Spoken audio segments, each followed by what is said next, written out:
welcome to another live stream with me, Conor Klein.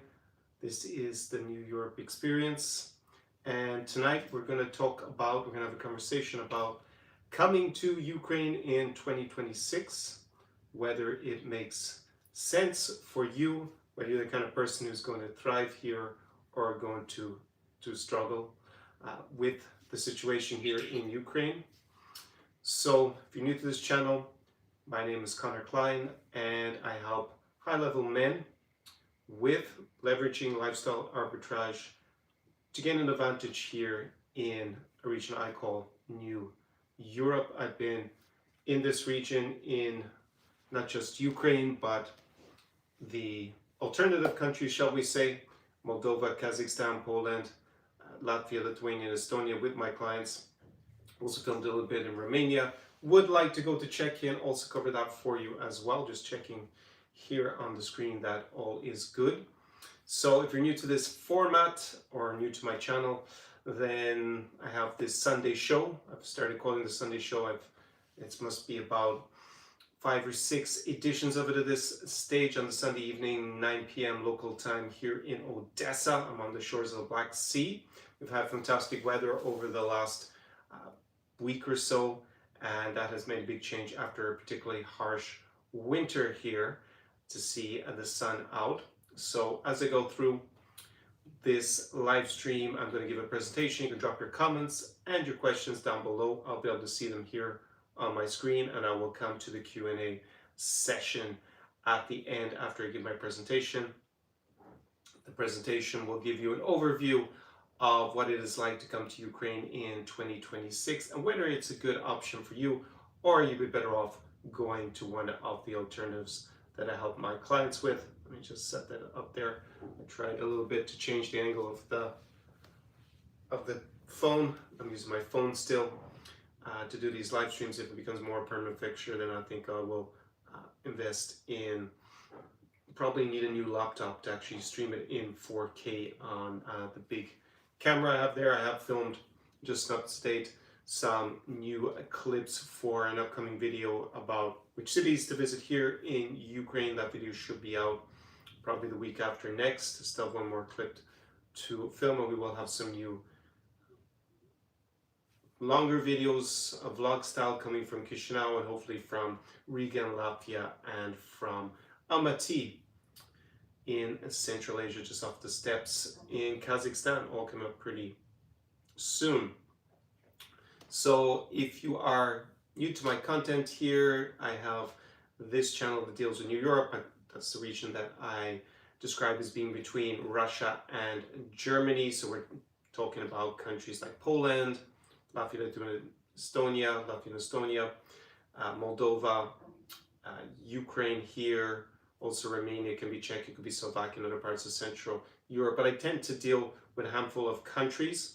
There happen to be countries that I think work out better if we're looking at relocation, in particular in Europe. They're probably the best countries if you happen to be a single guy. That's what I see. I was watching a lot of content from Albania, foreigners who've gone to Albania, in particular Americans, because they have visa-free for up to a year there. And I've been to Albania. It was a decent trip I had there, but I think I would not go there if I were a single guy for sure. I'm not sure I would really go to Albania for very long if I were in a couple either. I think it's fine for a trip. It wasn't really my cup of tea as a spot, but for Americans, you have that advantage of visa-free for the year, so I think it's become more interesting because of that, more than anything else. The countries I deal with, definitely, if you were a single guy, is probably one of the best parts of the world in a certain sense. The fame, beauty of the local women, but perhaps the values are going to be a good fit for you, perhaps not going to be a good fit for you. That's more a personal taste, obviously. But I would say overall that it's not easy here. It's not a passport bro destination. Women are not desperate to leave for America, as I used to love to say in my videos. And it's not the cheapest part of the world either. I think here in Ukraine, obviously, we're going to get this more in the presentation of the QA. It is attractive price rise for now, but if you look at countries like Poland, for example, even though a lot of vloggers try to paint it as being cheap, I don't think it's particularly cheap. I actually have an Irish friend who was there this week. We had a chat by phone, and he was saying, yeah, it's a little bit cheaper than in Ireland, but it's not massively different in terms of price. So it's not like going to Latin America or Southeast Asia. So I think that's an important distinction to make. Ukraine is maybe almost the exception because things are a lot cheaper here in Ukraine than they are in the rest of the continent, in part because of the war. I guess it's kept prices down, especially for accommodation. A client who came here in, I think it was it December, no, he's here in January, and yeah, it was the coldest part of the year, so not going to be much tourism in Odesa regardless, but he paid, I think it was 54 euros for 3 nights at a hotel on exactly the central part that you want to be in, so kind of crazy. There was hardly anyone in the hotel, so those are the kind of deals I guess you can get here. That's a bit of an exception. So before I get into the presentation, yeah, I wanted to just outline a little bit about my channel's history. If you're new here, I had a channel focused from, we'll say 2018, 2019 on partying a lot in Belarus and Ukraine. And we'll say with COVID happening early 2020, then it evolved into a relocate to Ukraine channel from 2020 to 2022 up until the invasion.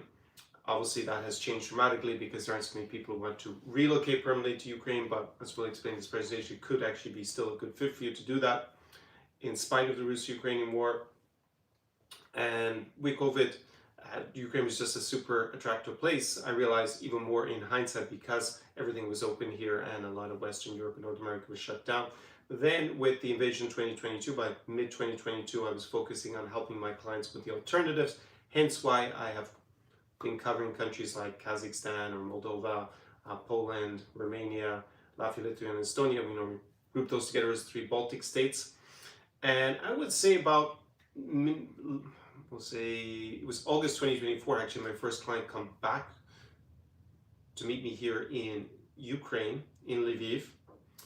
And I didn't realize at the time, but that was kind of, I guess, the beginning of a watershed. I'd say definitely as we get into 2025, it has become about leveraging lifestyle arbitrage in this region more and more. I had started to change the branding in a very soft launch of it, probably was mid-2023. So now I help guys with that in principle, and it's hard to describe as being the alternatives to Ukraine. In fact, guys are coming back to Ukraine who are my clients more and more, and I think the momentum is probably swung. It's been 4 years since the invasion, and as the situation develops in the war, it is starting to play more and more in favor of Ukraine. So I had a video, I think it was a live stream, maybe must have been at the beginning of the year, where I was talking about whether we'll see a pause in the fighting. At some stage I gave it a 50-50 for 2026 and an 80% chance. If it doesn't happen in 2026, then we'd see it in 2027.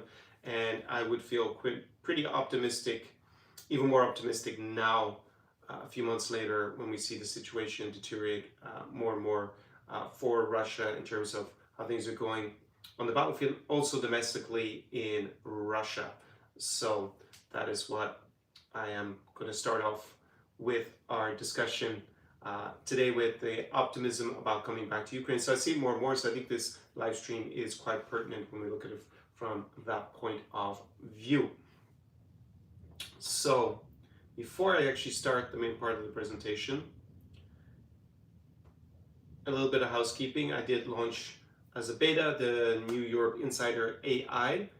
You can't get in on the initial launch price, the beta price, but it is available still. You can go there, and it is now 39 euros per month.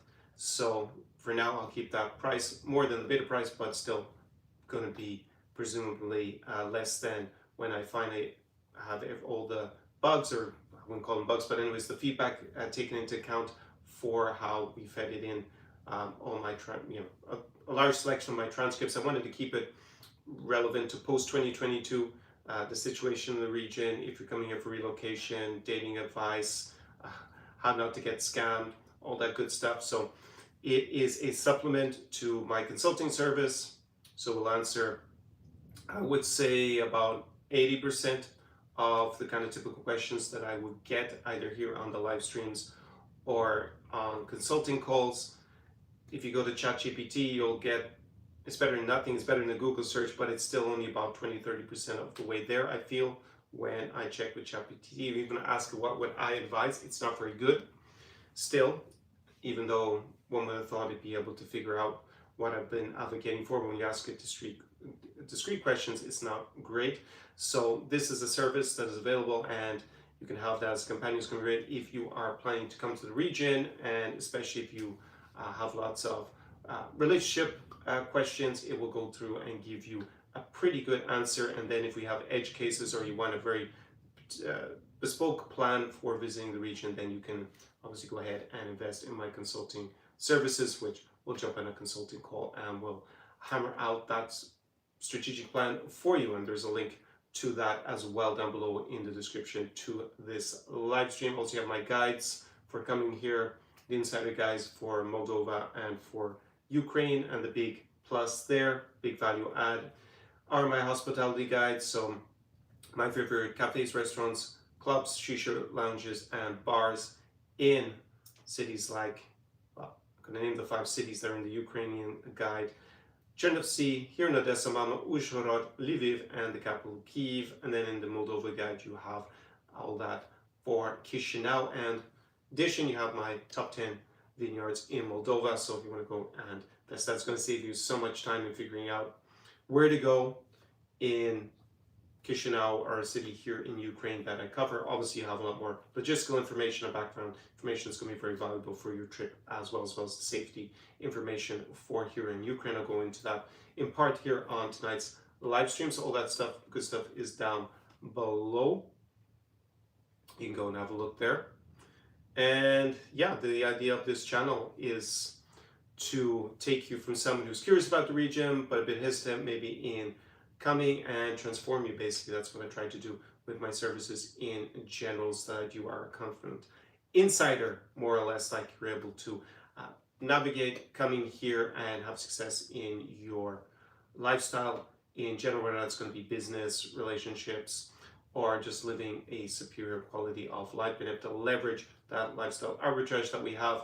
I mean, if you happen to be watching this and you are a billionaire who's a male model and super famous, maybe you don't need my help because you don't need any arbitrage advantage in general in order to live your best life. But for the rest of the world, then arbitrage, especially in geomaxing, is part of that, to go to a location that you can reap the benefits of being in another place where you can obviously leverage it to a certain extent to be able to get ahead and get that advantage that you presumably wouldn't have if you were in North America or in Western Europe or Latin America. A lot of clients also from Latin America, but could be somewhere else in the world as well. So just as an update on what's been going on here in Odesa, I'll start off with that, or should I start off with Iran? Well, actually, today is 22 years since a number of countries joined NATO. I just saw it pop up on my newsfeed. It's actually on Twitter. I don't go into Twitter so often, but it was there. So apparently Latvia, Lithuania, Estonia, Romania, Bulgaria, Slovenia, and Slovakia, they joined 22 years ago. They joined NATO. And we see what is going on with Donald Trump and Netanyahu in Iran. We have obviously a war. It's called Operation Epic Fury, and he seems quite furious that NATO doesn't want to get involved. The rest of the NATO members don't want to get involved in what's going on there. That is going to have big developments and a lot of influence on what's happening in the rest of the world. I covered it with respect to Dubai and the impact it's having on the Emirates. I also filmed an interview with a Swedish entrepreneur who has property here in Ukraine, also in Dubai, and also in Estonia, as well as companies here and in Estonia. And yeah, we were joking about that was his safe investment, but yeah, this war has definitely damaged his rental yield and the money, that revenue stream for him for the foreseeable future, and it's going to have a big impact. It's also influencing what happens here in Ukraine and to a certain extent the rest of Europe. So something to keep your eye on, but I think that's consuming most of the headlines for now.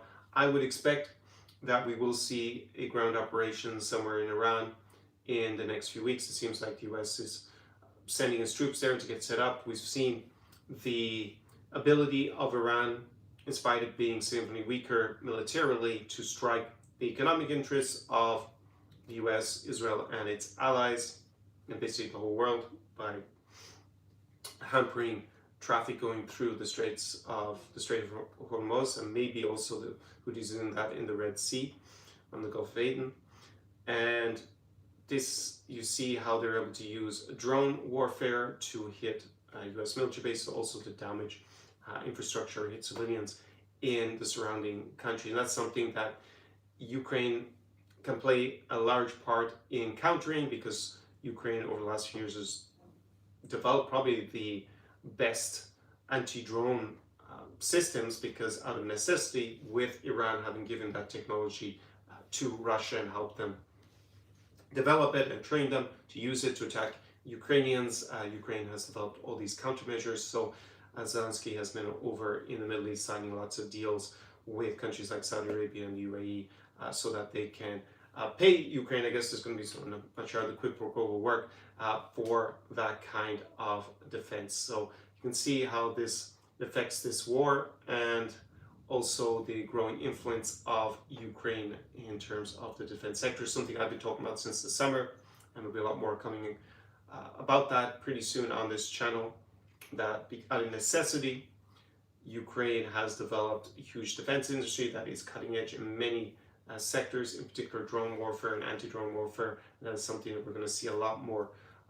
We've already seen a lot of investment from especially Europeans here, other Europeans in that sector, but we're definitely going to see more and more of that going forward now that we see the bigger necessity for it, all coming out of this war in Iran. So we'll see how that develops over the next few weeks. I don't think the war can go on for months, simply because high oil prices would mean grave difficulty for Donald Trump's Republican Party in the US midterms. So it would seem extremely high risk to have this war going on, or the Strait of Hormuz closed, pushing up the oil prices. I think Russia also seems to be under the impression that they won't see these high oil prices for very long. So that's a segue into what's happening here in Odesa and in Ukraine in general. We saw one huge drone attack attempt, and I say attempt because most of the drones are now being shot down. I've already mentioned Ukraine's anti-drone technology, but they've gotten better and better. Now they're claiming a shoot-down rate of well over 90%. That's the highest it's been during the last 4 years since Iran helped Russia gain this technology. And obviously there's a quid pro quo for that. Russia helps Iran. We see that also in what's happening in the Middle East, with Iran being helped by Russia in terms of targeting US forces. That's been the accusation that the US hasn't really denied what's going on. They seem to be very blasé about it. So Ukraine is shooting down more and more of the drones, and the attacks have been less frequent in the last month or so since this war began in the Middle East. So we can speculate that some of Russia's resources well, they're definitely not using them as much. So something has happened. Could be just a coincidence that the military operation, Trump's special military operation in Iran, started around the same time that Russia. Maybe there's another event that meant that they don't have the same stockpiles of drones, but it does seem curiously odd that the two seem to happen at the same time. So definitely seeing less attacks here in Ukraine. That notwithstanding, Russia did hit, what did they hit in the last week? They hit a monastery in Lviv, in the historic center. And yeah, did they hit anything here in Ukraine? Well, just over a week ago, or here in Odesa, I filmed in front of a building in the historic center, actually just across the street from the a synagogue in the center of Odesa, historic building. Hard to know why Russia hit that, whether they're trying to hit the synagogue and they missed, or it was just they got damaged, or they made a mistake, or don't know why they hit this kind of innocuous looking building in the historic center. But anyways, they hit that. But in general, the situation seems to improve. We have nice weather, really, until today. It was incredible. It was almost like summer yesterday already here on the shores of the Black Sea in Ukraine. So pretty phenomenal to see the weather change. So things feel a lot more upbeat in the last 6 weeks or so here in Ukraine, definitely last month or so, and we will see what will be the next developments. I think the next key events with respect to the war are political. Hungarian elections take place in a few weeks. Viktor Orban is in a lot of trouble domestically and will probably lose the elections, and presumably the opposition candidate will be friendlier to Ukraine and less friendly to Russia, and that is the next kind of big event I see coming up. On the front lines, Ukraine is the one advancing more than Russia these days, although the changes are pretty minor, but that is a big change in momentum. So Russia is also under a lot of pressure domestically. Vladimir Putin is in, I would say, dire straits. I think this is the beginning of the end. We'll see if he somehow manages to connive successfully to stay in power over the medium term.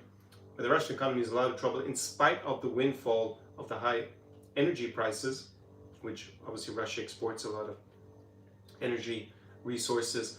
The problem is that Ukraine has been hitting a lot of the export ports that Russia uses to get that oil to market, and that's a big problem because they may have taken out about half of it. So even though the oil price is really high, well, Ukraine just hit their ability to export. So it means they're not really going to reap the benefits of this bonanza. And Vladimir Putin had another weird meeting where he had two oligarchs in front of him in the country and basically been, I guess, press ganged in the sense, not to the front lines, but in terms of donating money to the Russian state. And that isn't a good sign, especially if you have an oil bonanza as your main, one of your main ways to get foreign currency, that you need to go ahead and do that. So it's just that the Russian economy is indeed in a lot of trouble. They have high inflation, high interest rates, they're running through the reserves. So it doesn't look good for Russia economically, and that will mean demanding more sacrifices of the Russian population to keep the war going, not just in terms of sending soldiers. Now the estimate is that Russia loses more soldiers than it recruits every month. So I've had this prediction that it seems inevitable that Vladimir Putin will go for another round of mobilization, probably before the summer starts. And another indicator of that, it has been the further clampdown on the ability for the citizenry in Russia to communicate. So Telegram it's been heavily throttled, it's almost unusable at this point. Also YouTube is hard ironically, for Russians to use. It doesn't stop their propagandists getting their videos out, surprise, surprise, but the ability to message without the state being able to eavesdrop is being removed, and that would suggest that he's about to make a very unpopular decision. And the most obvious one to me is that there's going to be mobilization.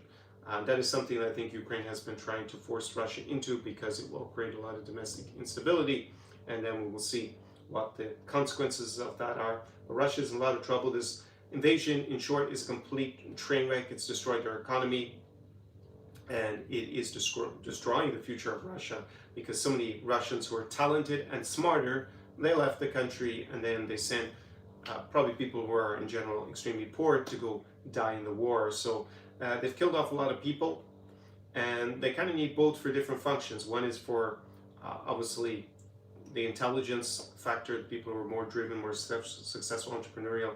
They need them to run businesses and the country, but also you need people who are from the poor regions, especially manual labor. And Russia is importing a lot of immigrants to try and replace them for now. But again, that's another issue that Russia will have to contend with bringing in this mass migration, which they've always had to a certain extent, but they've doubled down on that as a solution to the declining manpower, because it pushes up the price of labor. So Russia's in a lot of trouble, and yeah, it's definitely feels a lot more optimistic than during the cold, long, dark days of the winter. It was a very rough winter here, and now that it's over and we've gone through it, it definitely feels rejuvenated. So let me start a little bit belatedly with the presentation, and that is, even though it's all relevant, most of it leads to what I'm going to discuss pretty briefly, and then we can get into the Q&A. So yeah, who should come to Ukraine, who shouldn't, because there's like, let me divide up the guys who should come, we're going to thrive here, and the guys who shouldn't come, we're going to struggle and probably regret coming. Maybe they wouldn't regret coming, but they're going to leave without having realized their expectations. So I see three types of foreigners here in 2026 in Ukraine. You see the people who've come for professional purposes, so normally they are working in the humanitarian sector. There are a lot of humanitarian workers here, a lot of women from, at least I notice them, they stand out a bit more speaking English. I would say I see more women who are foreigners here than men nowadays. There's a lot of women, normally middle-aged, over the age of 40, well, maybe we'll say over the age of 35. So when that counts middle-aged, I'm not so sure anymore. But definitely not the student age, young professional age bracket. They tend to be a bit older in general. And they are typically diplomats working in, or people working in the humanitarian sector, so NGOs, helping here with the humanitarian aid that people need and other projects to keep the country going successfully. And you see a lot of diplomats, that makes sense. A lot of, in the interview, or at least a clip for the new video I'll have about Ukraine and business here. Thomas Citizen is a big entrepreneur and investor from Denmark here in Ukraine. He was saying that the Danish embassy staff is increasing all the time here because they are helping to rebuild the city of Mykolaiv, which is a few hours, I think it's like maybe 2 hours drive from here in Odesa. I've featured it on this channel. I have a blog in there. It's actually known as the City of Brides. I'll put it down below and up in a card when I watch this on replay later on. But you can go and find it on my channels when my vlogs there. So you just see a lot of more diplomatic staff showing up in Ukraine, even here in Odesa. And then you have people who are helping with the military effort, the defense of the country. So people are volunteering directly to fight in the war, but also just helping with materiel for the Ukrainian army. So there's quite often you foreigners who drive these SUVs in with supplies, and yeah, obviously you have those kind of foreigners as well. So that's a little bit different. Not sure if those kind of people regularly watch my channel. Some of the soldiers do, or volunteered since I've met them in person. Yeah, maybe some other diplomats and people working in the NGOs. My audience is overwhelmingly male, so probably not so many of the women watch this channel. But if you are a woman watching, I hope you get good value out of it.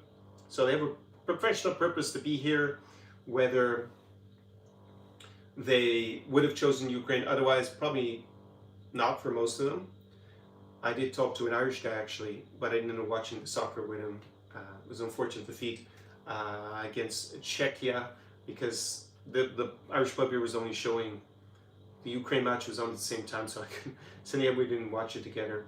But yeah, he was someone who was not volunteering, but working in a professional capacity in different war zones when the country's been invaded to help with humanitarian relief. So there happened to be a war here. That's why he came to Ukraine. He did say that he's met his current girlfriend here, who is not Ukrainian, was another foreigner who was also working here in that capacity. So there's definitely those kind of people here, and obviously they have a reason that is connected to the war, and for probably most of them, once that's over, they would not be based here in Ukraine, so they have a medium-term view.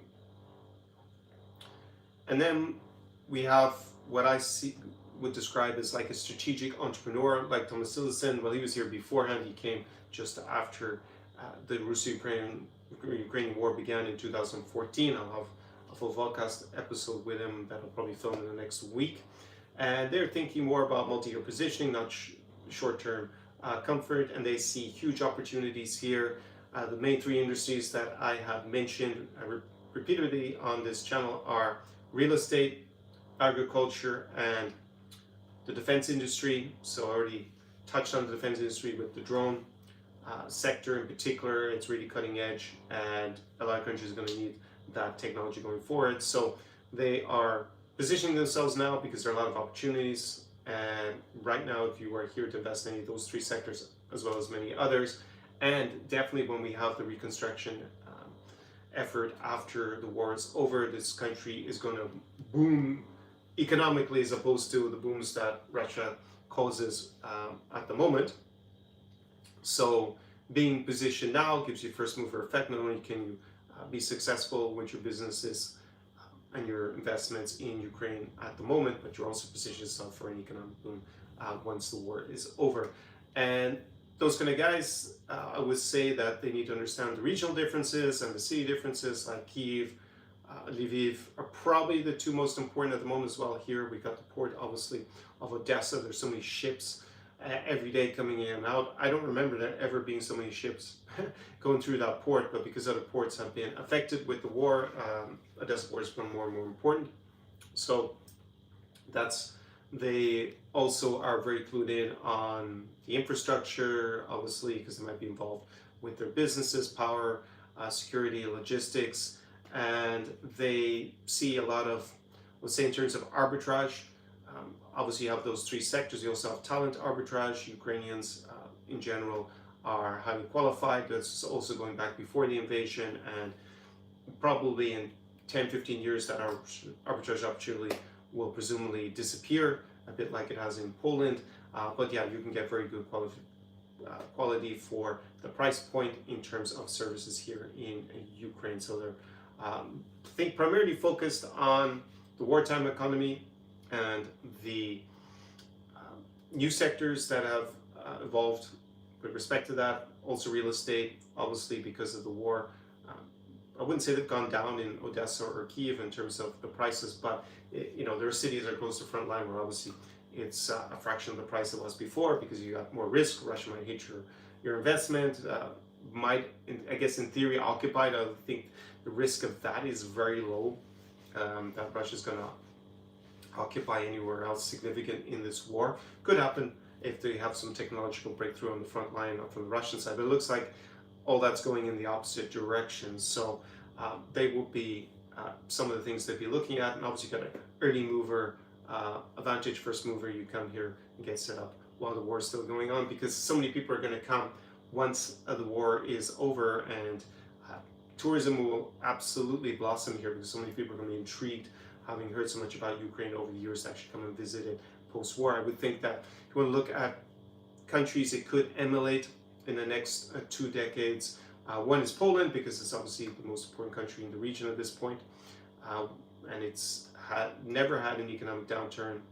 Well, maybe did have one during COVID, well, definitely not until the COVID lockdowns, I think in 20 years basically. And Ukrainians, so many of them have gone to Poland, and with the end of communism, Ukraine was in a better position economically than Poland was. So it's definitely something that I think Ukrainians thrive towards, becoming a new Poland. I think it really will achieve that in the next 2 decades once this war is over, presumably in some shape or form favoring Ukraine over Russia. And the other country is Croatia, because it was badly damaged in the war. So it's like Dubrovnik on the Dalmatian coast, and everything was rebuilt, and now it's thriving. And it was thriving within a decade of the war being over. So that is where the direction I see it going. And obviously, if you come here and invest early, get set up, then you have that big advantage. Now, the other type of foreigner, I guess, that I meet occasionally, there aren't so many of them, and it was, well, I'll go into who shouldn't come, and then we'll talk about the main bulk of guys who used to come here. I think you have this socially integrated foreigner. I mean, maybe I'm kind of in both of these camps to a certain extent, because I think a lot of the businessmen, the ones who are based here, who haven't arrived since the invasion, I guess they're kind of in both of them, more or less. But basically, you come here because you see the arbitrage opportunities. Obviously, the cost of living here in Ukraine is considerably lower. You get better value for money. For example, my flat white index, where I drink flat white, it's a coffee beverage. If you're unfamiliar with it, you should try it. Got more caffeine and less milk than a typical cappuccino, to give you a comparison that you might be more familiar with. And in general, even though we've had a little bit of inflation in the last few months, it's gone from around €2, so it's probably about $2.20 US. I think I pay about €2.10, maybe up to €2.20, depending on the cafe at the moment. So you see that. But for example, if I go to Moldova, to Chișinău, I pay around €3.30, even €3.80 when the places I go to, so almost €4. And then if I go to Warsaw, Poland, I regularly pay over €4, like €4.20. I've also paid almost €5 there. So to give you a comparison with big cities, comparable cities, maybe in Western Europe, it's maybe going to be €4.50 to €5.50, €6 depending. So you can see that Ukraine on that metric is very attractive. I get as coffee that's just as good, right? So there's no difference in the quality. I want to point out that doesn't mean that everything, obviously Ukraine is economically underdeveloped compared to Western Europe and North America to a large extent, but there are a lot of things that are at least the same level, maybe even better at times, for a fraction of the cost. Healthcare, same thing. When I go to the dentist, for example, I pay maybe a quarter the price of Western Europe for a comparable quality of service. I actually think it's always been better here, the service I've gotten, than I got in Western Europe, with the exception of Munich. When I used to Munich, my dentist was really top, but in general. So I see actually my comments have all been translated into German for some reason. It's kind of funny and slightly distracting. So can I turn that off? Is there a button? It's kind of, no, for some reason it's decided to automatically auto-translate all the comments. Well, I'll get to that. It will be a good language practice for me later in this live stream. On top of that, when we're talking about lifestyle arbitrage, this still goes when obviously it's for the whole region. If you're a single guy, the level of beauty is incredible here. That's the first thing. The values and the culture may be a better fit for you. I don't think it's actually the best fit for most guys who come from Western Europe and North America. But if you're probably slightly conservative, I don't want to say crazy to the far, crazy to the right, but if you are conservative to say center left, then you'll probably fit in pretty well here in Ukraine. Maybe more slightly conservative. I would say it's definitely more conservative than Western Europe or North America. That is changing with the younger generations. I don't think the gap is as big as it was. I like to say here that while a typical generation, say in Western Europe or North America, is going to be like 15 years, I think it's like half that here. It tends to accelerate in terms of integrating more with Europe, and definitely Ukraine is a European/Western country, even if Russia is trying to contest that. And yeah, it could be a better place for you. I think definitely, hands down, if you're coming from the UK or from the US, then it's going to be more attractive, at least initially, or at least superficially when you look at it. When you dive deeper and you have to integrate and understand the local culture and actually make the connections, then a lot of guys struggle. There obviously was a huge issue with scamming back in the day. Nowadays in Ukraine, I don't think you need to worry about that too much. I think in the broader region, there are scams, but it's not on the same level as it used to be at all. And yeah, just overall understanding the advantages of being here is particularly attractive if you have some sort of remote job. So those kind of guys that are willing to integrate, even learn at least basic Ukrainian. Here in southern Ukraine and also in eastern Ukraine, it's basically bilingual. The only official language of the country is Ukrainian, but people historically were speaking Russian here in the south and the east a lot more than Ukrainian, at least in the big cities, maybe on the countryside. So here in the cities is pretty much bilingual. Nowadays I don't really speak so much in Russian, which was different before 2022. I want to practice my Ukrainian. I don't really get much value out of speaking Russian, the cafes, the restaurants, all this stuff. I already speak fluent Russian, so that's not going to help me. With deeper conversations, my Russian happens to be better than my Ukrainian, so I do speak Russian at times, but in general I use Ukrainian. So if you're willing to invest, you don't have to be planning to live in Ukraine forever, but spend a good amount of time here, build up a social circle, learn a bit of the local language. Even, it's a game changer if you want to go and learn it to fluency, but it takes a good amount of time.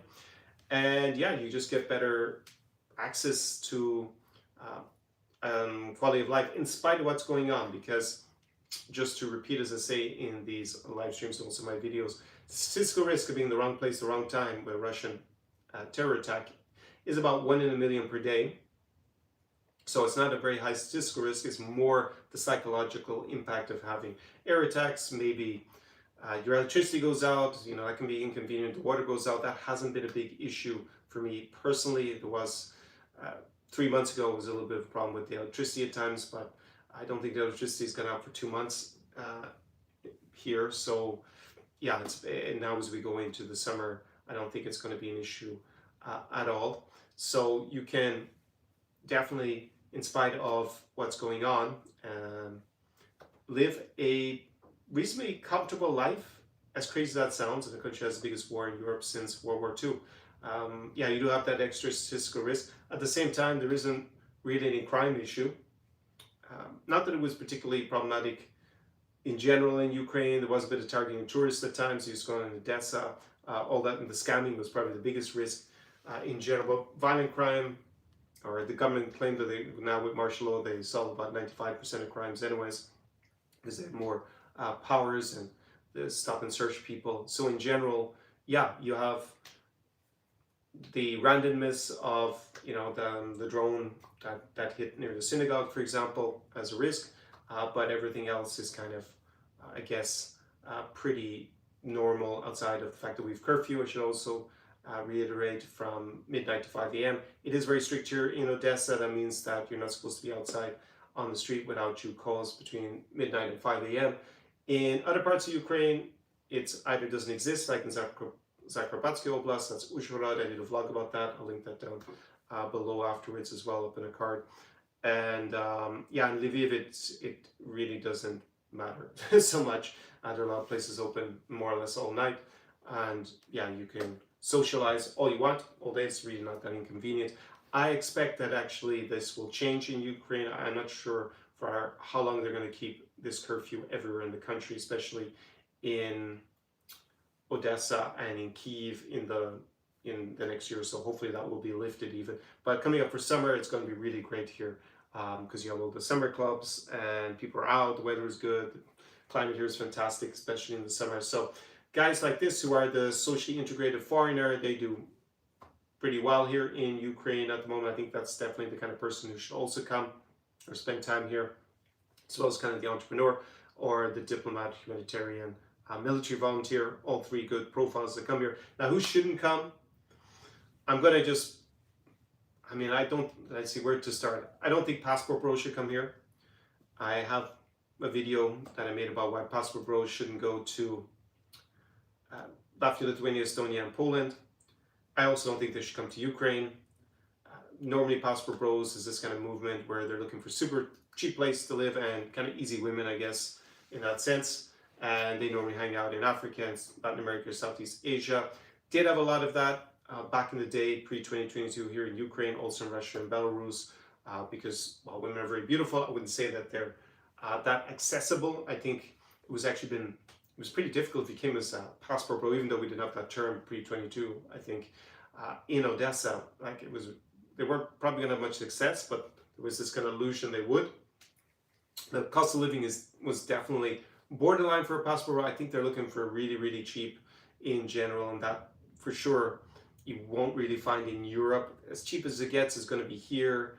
I don't even think Albania is that cheap anymore. So probably price point, if we exclude Russia and Belarus, obviously, because I'm not really sure what's going on there with prices. They have a lot of inflation. So even though Russia seemed like it would be cheap, maybe 2 years ago or whenever Tucker Carlson was walking around with a shopping trolley in the French supermarket chain Auchan, I'm not so sure that's actually going to continue to be so cheap, at least for now, when we see inflation rising there and pushing up the cost of living quite considerably. So whilst the price point is probably within passport bro territory, in general, I don't think that the women are going to be so desperate to leave Ukraine in spite of the war. I think most of them that wanted to leave, they left, and now you have a lot of women who are actually returning who want to spend time here. So I would say that whilst it's easier if you're dating here nowadays than it was pre-2022, because they're just, especially if you're a foreigner, because there aren't any other foreigners, right? You don't have the hordes of horny foreigners coming here in the hundreds of thousands chasing the girls. It's a fraction of that. As I said, I meet more women now who are foreigners here, or at least I see them around, than I see guys. So when you don't see so many tourists kind of looking guys, either a little bit in the summer when I went to 1 or 2 coasts, but there might be 1 or 2, like really, really low. Like before in Odesa in the summer, there'd be hundreds of them, but now it's pretty low. So I don't think it's still, I don't think that passport pros either really love war zones. I don't think it's really their scene. So I did meet some that came here. There was one guy at Chișinău. He didn't come back. He went to Latin America. He seems a lot happier there. So yeah, even though I just think European prices in general are going to be probably uncompetitive for the passport pro crowd. And yeah, in general, it's not super easy if you're a foreigner. At the same time, if you're integrated and you spend a lot of time here, yeah, it's a pretty good place to be a single guy. As for the rest of the region, as I've said in a lot of these live streams, that you actually want there to be barriers to entry, whether they're social, whether they're legal, whether they're geographic, whether it's economic, like the price point, because that creates an arbitrage opportunity. If every Tom, Dick, and Harry could just come here, being broke, overweight, disgusting looking, no personality, no social skills, and walk away with Miss Ukraine, then it wouldn't survive very long. So and there wouldn't be really any advantage in coming here after a certain point. So yeah, I think in general it's not the region for the passport pros, and even those that started out filming here, like there was a guy, Austin Holloman, who came to Poland and to Romania and filmed. It was probably at least 2 years ago, and they never came back because I think it's not that kind of scene. The other one, and this is kind of a legacy phenomenon, is the wife hunter. I used to call him wife hunter Harry, and I used to call what we're probably like the passport bros digital Dave, because a lot of them were digital workers, digital nomads, digital drifters. And it doesn't exist so much anymore with the war. Not so many guys come here looking for a wife. And yeah, as I've said in lots of other live streams and videos in the last 2 years, or this stage almost 4 years, I don't think that business is looking good for the long term if it's going to be focused on Ukraine. Most of them have pivoted to other places. So if you're one of those guys who's still trying to come to Ukraine thinking that they're traditional brides who are desperate to flee, who are just looking for a good man, it's not that kind of scene. I think you'd be better off as a single to Filipino island. It looks like one of the main matchmakers from here has already pivoted to do the Philippines and he's almost dishing on the Ukrainians at this point and talking up the Filipinas, using a lot of the arguments I made that what he said back in the day didn't make much sense. So I think just in general, I think it's a pretty weak reason to come here as well. You have to think about it. You're going to be in a country where there is more psychological risk, I would say, more than you're probably going to get the shock of seeing Navy smoke on the horizon. And there was actually a romance tour. There's one that still takes place, and their hotel basically got hit. I didn't think it was actually hit. I thought they hit in front of it, but someone wrote me and said that they were on the tour and it actually hit the hotel. I'm not sure if that's true or not, but anyways, it landed. It's on Primorsky Boulevard. So at least they were open about the fact that it did get, yeah, they were in close proximity to a strike. So I think it's kind of a bit desperate if that's your only reason to come to Ukraine. And in general, if you come, and this probably goes for even just any online dating or any dating event, it like screams a little bit of desperation and neediness. And that's a huge turnoff for women in general. Of course, it can still work out, saying there's zero chance, but it's not comparable to coming and building up a social circle and just being social in general.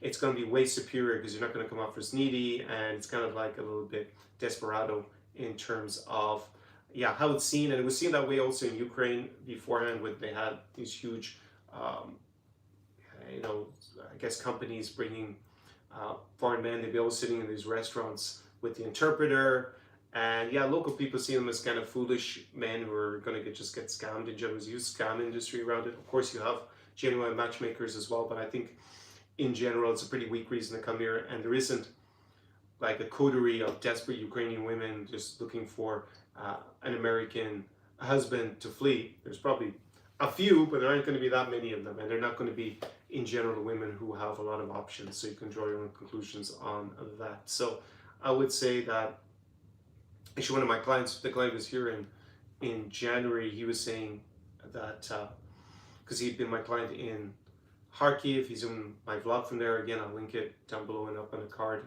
after I see this, probably in the morning. And yeah, his wife is from Zaporizhia, and yeah, he came with me without really even the mission of getting married. He was just like, he got divorced, he wanted to come to Ukraine, you want to come with my guidance on the in-person experience. At the time I branded the Desire experience, now it's New Europe experience. There's not, you can read more about it below, application form as well. And he liked the fact there was no pressure, and he got to learn a lot about the country, went out and socialized, met lots of amazing women when we went out in Kharkiv back in the day. And he just thought like going to matchmaking was so much pressure, and you kind of, you're limited in choice. It's going to be so much pressure, and in general, it doesn't attract. Legitimately, it's not going to attract women.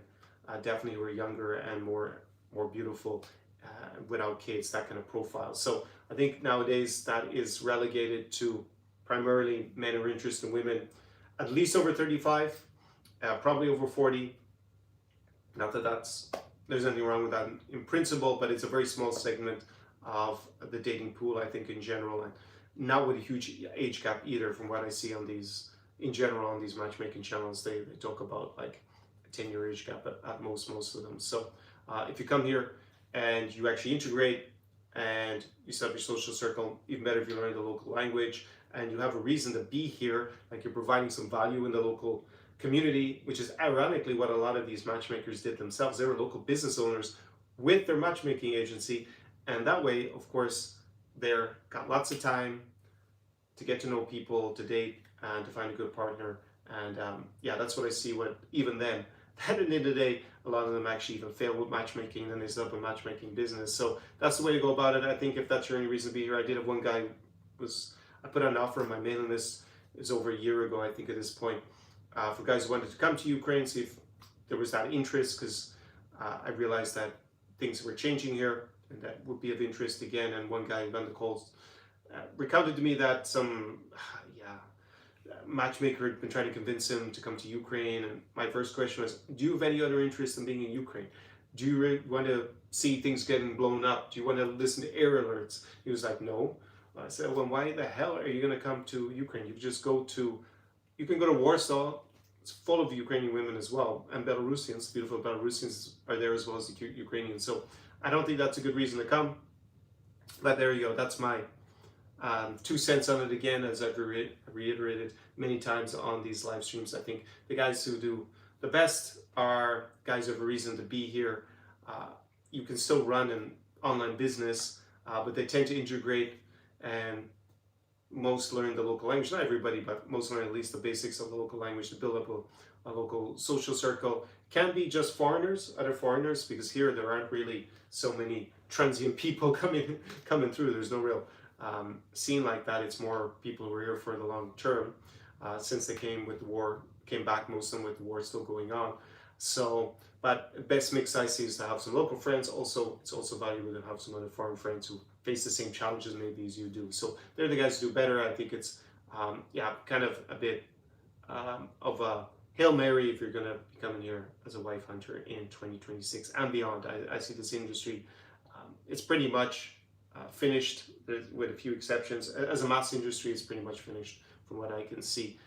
There are a few still going, and a lot of them have pivoted, or in reality, they're not really dealing so much with Ukraine nowadays. A lot of them are actually dealing more with the immigrant communities and matching men with, as kind of a fetish thing, with Russian-speaking women or Ukrainian women in Western Europe and North America. So we're almost up to an hour. I see your comments and questions coming in.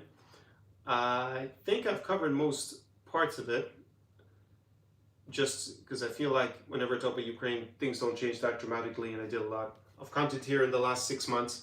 I've been away for, what was it, like 7 or 8 months, I think, from Ukraine prior to that. I guess the main misperception about what it's like in Ukraine, and the most common questions I get are, can you just come to Ukraine? Yes, if you have a passport, so a citizenship that allows you visa-free access, you can just show up.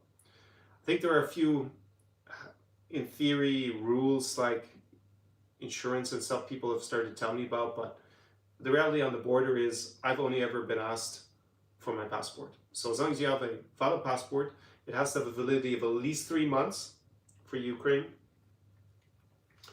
I think also for Moldova it's 3 months, but double check that before you come. Make sure if you got less than 6 months, then definitely double check it, because they can change these rules also intermittently. So And yeah, everything's going to work. Your cards should work. You shouldn't have any undue problems. You can take out cash. You can change. There's lots of money changes everywhere if you bring cash. You can't cross borders more than 10,000 euros, about $11,000 in cash, without declaring it in principle. Yeah, there aren't so many delays at the border. At times there are on the Polish border, Polish-Ukrainian border, but my experiences are that 90% of the time there's no delay. On the Moldovan-Ukrainian border, or the Hungarian-Moldovan border, or Hungarian-Ukrainian border, or the Romanian-Ukrainian border.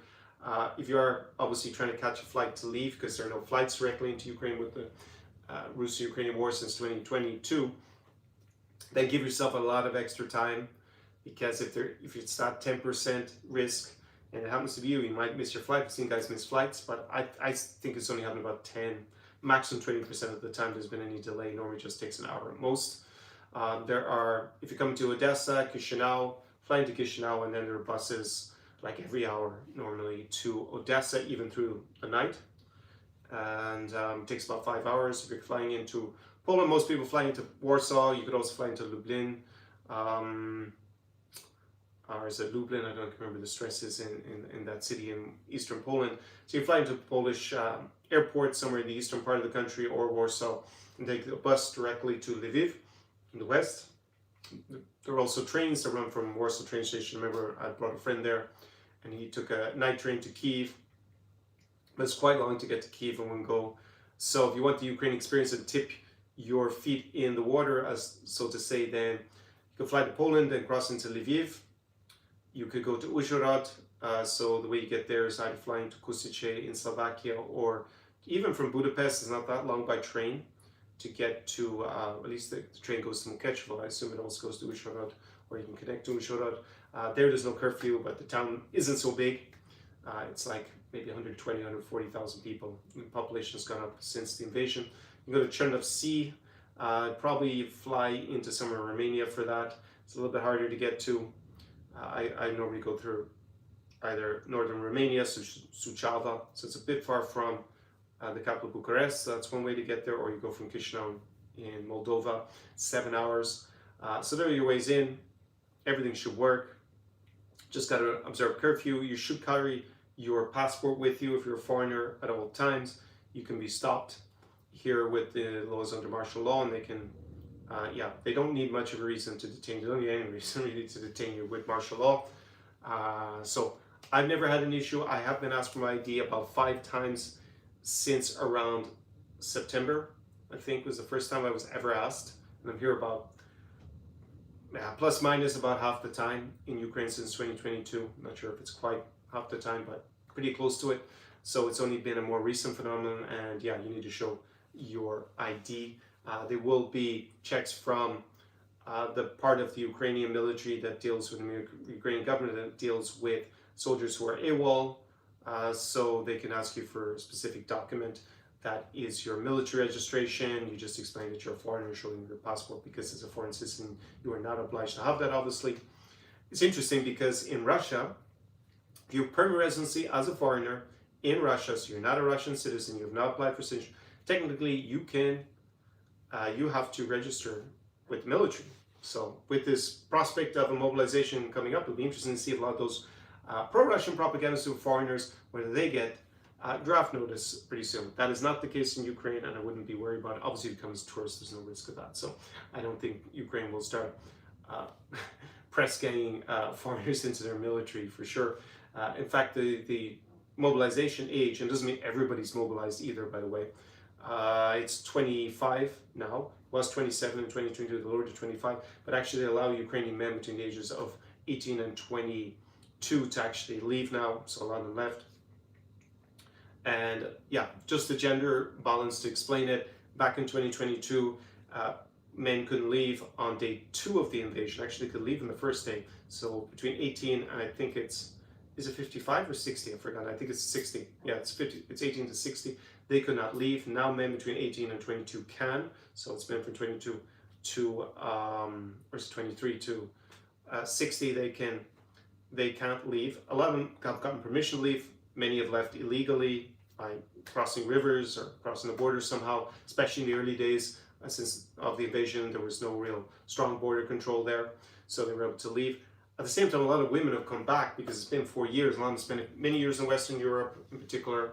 Now it's getting harder to stay in the US with the Ukraine program being discontinued, and yeah, just it's become harder for Ukrainians to work there. Apparently, so a lot of Ukrainians are going to are in the process of moving back to Europe. So the gender balance, if you go out, it's hard to say exactly because I can only really judge here in the cities and places where people socialize. But I would say during the day in the cafes, it seems like there are more women. And then in the evening, if you go to a bar, even with curfew being at midnight, so here in Odesa, there aren't many bars open. Well, there are no bars. I mean, there are sometimes parties that go on all night. They just go through the entire curfew. But in general, there's probably still more men, but it's very slight if there are more men. So it seems to me that's pretty even if you're coming here and you're out socializing, the gender balance in general. Yeah, I think it's kind of a phenomenal time to be here. In general, I would say you've got the Russo-Ukrainian war, and it's not statistically very dangerous to be in one of the cities far from the front lines. Obviously different if you go to one on the front lines. So, and life goes on. Most things work, especially now that the winter is over, and presumably the energy will be pretty solid, at least for the next 6 months, we'll say, before the next winter comes again. And as I said, the Ukrainians got better shooting down the drones. Still need solutions for the ballistic missiles, but I'm sure they're working on that. It'll be the next thing that they try to find a solution for, as the supply of Patriots is kind of tight. So yeah, I think overall that's my presentation, more or less looking at how Ukraine is 2026. This might be, especially with the summer coming up, the last summer of the war. I'm not saying that's as I already said, I put it at 50-50 at the start of the year now, I think, and then 80% for 2027. But looking at things that have developed in the last few months, it hasn't gotten Russia's favor in spite of the higher oil price. So this could be the last chance to come.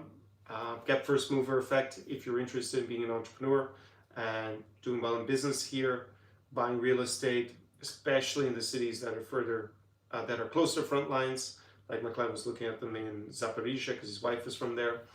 Yeah, it's incredible, the price point because of the war. And yeah, if you're a single guy, like most of the countries that I cover basically appeal to single guys more. Well, definitely good for single guys for sure, especially those that are clued in, not naive, have a certain amount of value. It's not for, not great for dating desperados in general. But this is probably the only time that Ukraine will not have huge amount of, we'll call them romance tourists, guys who are looking for girls basically, because most of them are put off by the war. And quite rightly, I don't think that's if that's your only reason to come here, it's not a very good reason in general. It's probably not worth the hassle and the risk. You can go to other places in the world or in Europe. And yeah, it's definitely, if you look at the time horizon that the war might go on for, then this summer should be particularly interesting. And I find a lot more interest from my clients compared to previously. As I said, in 2024, late summer was August, as the first client come back here. And another client come last year. We went to Chișinău and Lviv, and then down to Chișinău, Moldova, and then we came here to Odesa. So that's what I see. I'll go look at your questions. I think Ukraine is obviously not for everybody. I don't think this region is for everybody. And obviously don't come if you're pro-Russian. I mean, that goes without saying. I guess you're going to have the guys like that who's going to come. But yeah, there's a war coming on.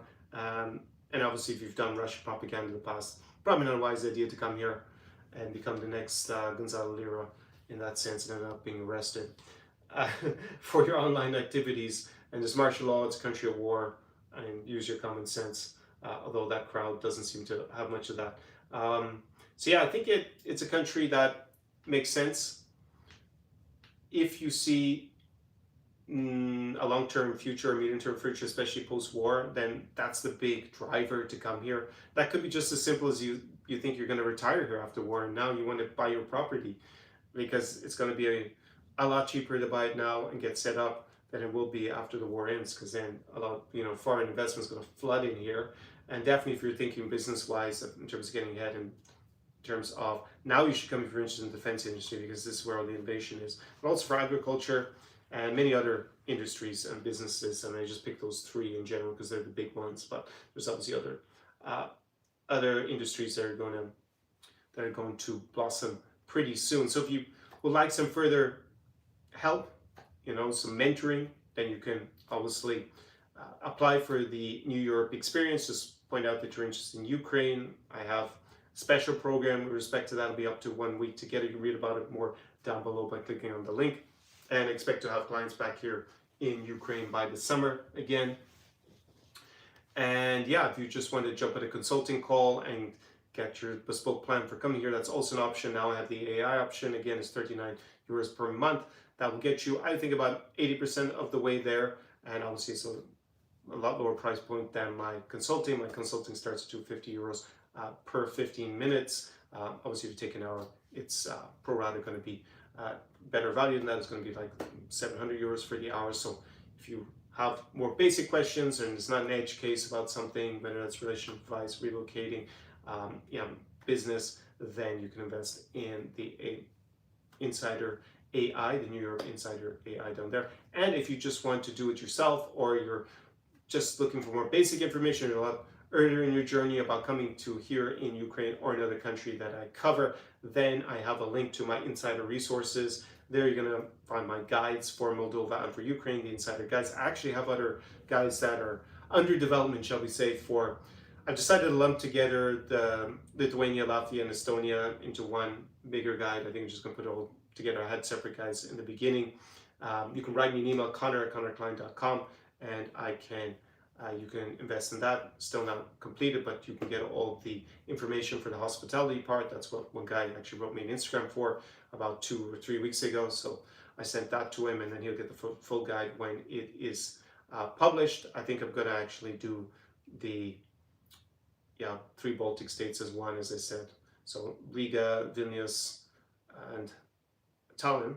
I'm actually going to publish that pretty soon. Then we also have one for Kazakhstan, going to Almaty and Astana. Again, write me, Conor@conorklein.com. You can find that email address in the description as well. My name has 2 O's, 1 N, and an R at the end, and a C at the beginning. But a lot of people mistype it. It's also in the title of the channel. And so it's Conor@conorklein.com. But again, you copy and paste it down below. Also have my language program, so Speak Ukrainian Secrets, that is starting. I actually wrote the email to the guys around that program. I'm going to send it out maybe tonight or tomorrow morning with module 2 and module 1, and then a date for the first live stream that will come up. You can still get in, and I guess if you register in the next week or so and partake in the actual live version of that. So I'll be basic Ukrainian program, obviously super important for coming to Ukraine. And then I also have, I guess it's the legacy language program at this stage, which is Speak Russian Secrets. Yeah, Russian was more useful for Ukraine prior to 2022 invasion and the region, but it is declining a little bit. But if you are going to, say, of the countries I cover nowadays, if you're coming here to southern Ukraine or eastern Ukraine, it's still bilingual. You can still speak Russian. No matter what Russian propaganda says, no one's going to start shouting at you or be mean to you for speaking Russian. I think if you're a foreigner here in a city like Odesa, it just wouldn't be super useful. In Lviv, you use it in Chișinău, Moldova, you use it in Moldova, also bilingual as a country, even if Romanian is the only official language. You can also use the same situation in Latvia, I think, in the Baltic states, in that region, in the city of Riga. Yeah, it's kind of 50-50, but half the people speak Russian. I went to Daugavpils, another city which is predominantly Russian speaking. If you go to Narva, and there isn't much to do in Narva, but it's definitely a very historic place to go to with the current new Cold War that we have, and icy curtain, as I call it, on the Narva River there. In Tallinn, it can be useful in certain places, but it's not like being in Riga in terms of the number of people who speak it. And then there's just a lot of Ukrainians and Belarusians living in Warsaw. So again, I probably speak more Russian in Warsaw than I do in Odesa, ironically, because I go to a lot of Belarusian, Ukrainian places, and not everybody there, especially the Belarusians, most of them don't speak Belarusian, so I end up speaking in Russian since my Polish is only very basic. So they probably also speak English in those places, but since I like to practice my languages, it's how you maintain them. That is what I do. So all that, you can find it on the link to the Insider resources. It is Conor Klein. It's at www.conorklein.com/resources as well. But there's links to all these things down below in the description. So let me go to your questions. I have other points to discuss on this Sunday show, but since I need to figure out how to, okay, well, now I see it works. Kind of odd, if I scroll over your comment, it comes back to English.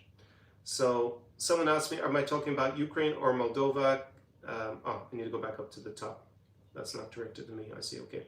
Let me start. Mark is in the house. Hey, Mark. What is arbitrage in this context? Feels like, so arbitrage is the opportunity, like think about trading arbitrage.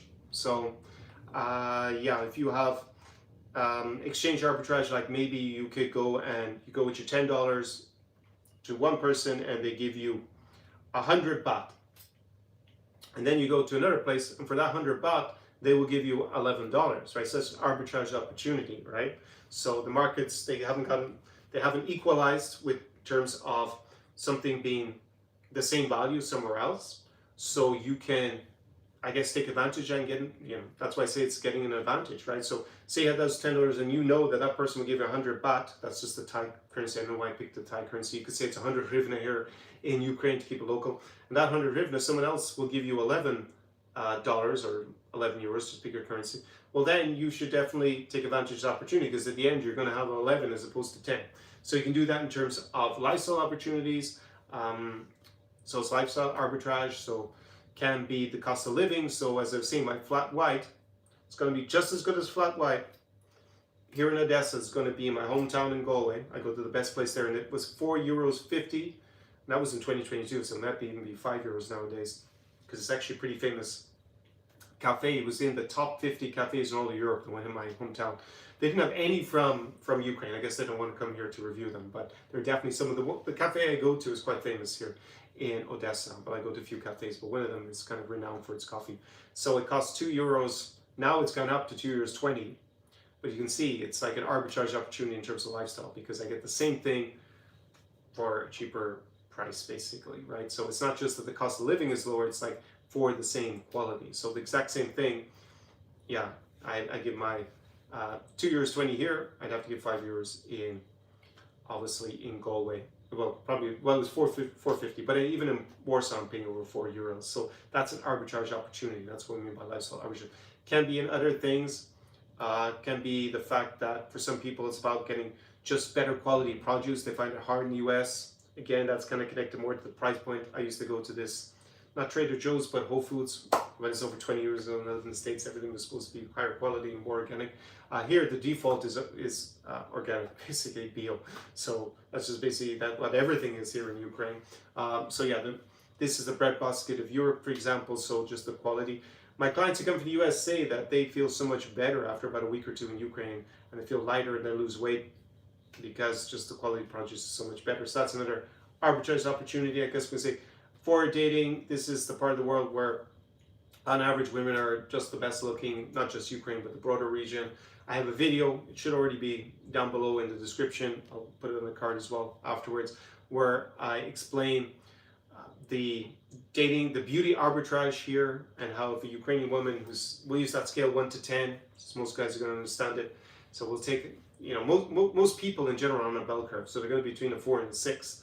So if we take a woman who's a 6 here, she goes to Poland, she's already a 7. She goes to Galway, my hometown Ireland, she's at least an 8, if not an 8.5. And then she goes somewhere where it's rural in the US, where there aren't probably many women, then she's going to be a 9. So that's what, obviously, if you're coming from a place like we won't say New York City, but because some of my clients have come from smaller towns in rural areas in the US where there just aren't many dating options. And of course, they come here and they have an arbitrage opportunity because they will be seen probably even as higher, because their socioeconomic status can also be higher here. So it's another arbitrage opportunity. So it's this idea of, like, I guess, being able to see a different market and being able to get an advantage by positioning yourself in it. So that's what I mean by arbitrage. Anyways, that's good feedback that it wasn't so clear. US couldn't beat Vietnam. Well, there you see, strategically. You can win every battle in a war, but you can lose a war strategically. So that's what happened in Vietnam. And that is likely what's going to happen to, well, Russia didn't even win every battle. They got defeated in lots of battles. So, yeah. but eventually they'll have to go home. That's my prediction. Dark Horse says, there must be a lot of single women in Ukraine because all the males have died in the war. I don't know if this is a sincere comment. It's something that I even saw from some of the marriage agency owner. I would say it was one who said it. He was there with crocodile tears in his eyes talking about, yes, they don't have men. And this was back, I think, in 2022. Yeah, when most of the women had left Ukraine, or a huge number of single women left, it was better to be a woman here than a guy in terms of dating options back in 2022. So, no, the number of Ukrainian men who have been killed in the war is probably over 100,000. But if you think about the number of single women who left, or just women who left, it's a lot higher than that. It's in the millions. So, no, there aren't a lot of, I wouldn't say that's the thing about the misconception, right? That is a surprisingly small part in the dynamics. It's obviously a factor, but it's a surprisingly small part because so many single women left, or so many women left, and yeah, because obviously guys who fight in the military could also be married.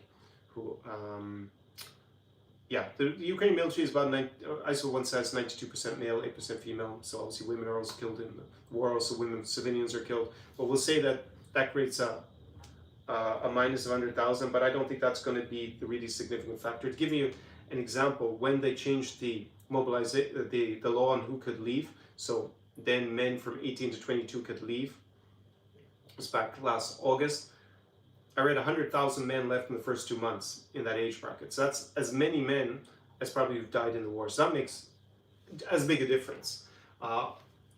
Obviously, with a lot of guys being wounded, there's going to be a lot of post-traumatic stress disorder. That might make those Ukrainian men less desirable to date going forward. So that's also a factor. But the bottom line is, so many women left. And the ones that were single, if I look at the stats from Ireland, they were way more likely, like unmarried women, compared to, if you looked at married men and married women and unmarried men and unmarried women who arrived in Ireland under the EU's temporary protection directive, they were, I think it was, married women were twice as big as married men, but then it was like unmarried women were 3 times as big as unmarried women, obviously unmarried men. So you can see it was just more likely they were going to be single. And definitely women who are in a relationship, whether married or just in a relationship, they have a bigger incentive to come back to Ukraine because their partner is here than women who are single. So, ceteris paribus. So I don't want to say that, give the impression that there are no men here or something. That's obviously rubbish. That's what this unscrupulous marriage agency owner tried to portray the country in one of his videos. And at a time when there were way more men here than women, it was completely untrue. So yeah, I don't think that's the case. I think it will be a bigger case in Russia, bigger problem in Russia, because the women didn't find it as easy to leave. But there again, so many of them just went to Dubai, to be frank. I heard so many stories of this. But now with the war, obviously in the Middle East, probably they'll maybe go back to Russia again. But that was a big revelation that so many, and that's the same for Ukraine as well. A lot of Ukrainians go to Dubai as well, but Dubai is a big safety valve, right? So they can, it's not like the 1990s where they're trapped in Ukraine or they're trapped in Russia. Obviously not trapped in Ukraine because they could all go to the European Union, and for a while they could go to Canada and the United States very easily in 2022 and 2023. That's just, there are other options. So these things about the gender balance and dating and being single, there are a lot of factors. It's like if you rely on one input, then you can get completely wrong impressions. So as I said, when I go to cafes during the day, there are a lot of women. Doesn't mean they're all single, but I pick good cafes because I'm the insider, as I'm known as.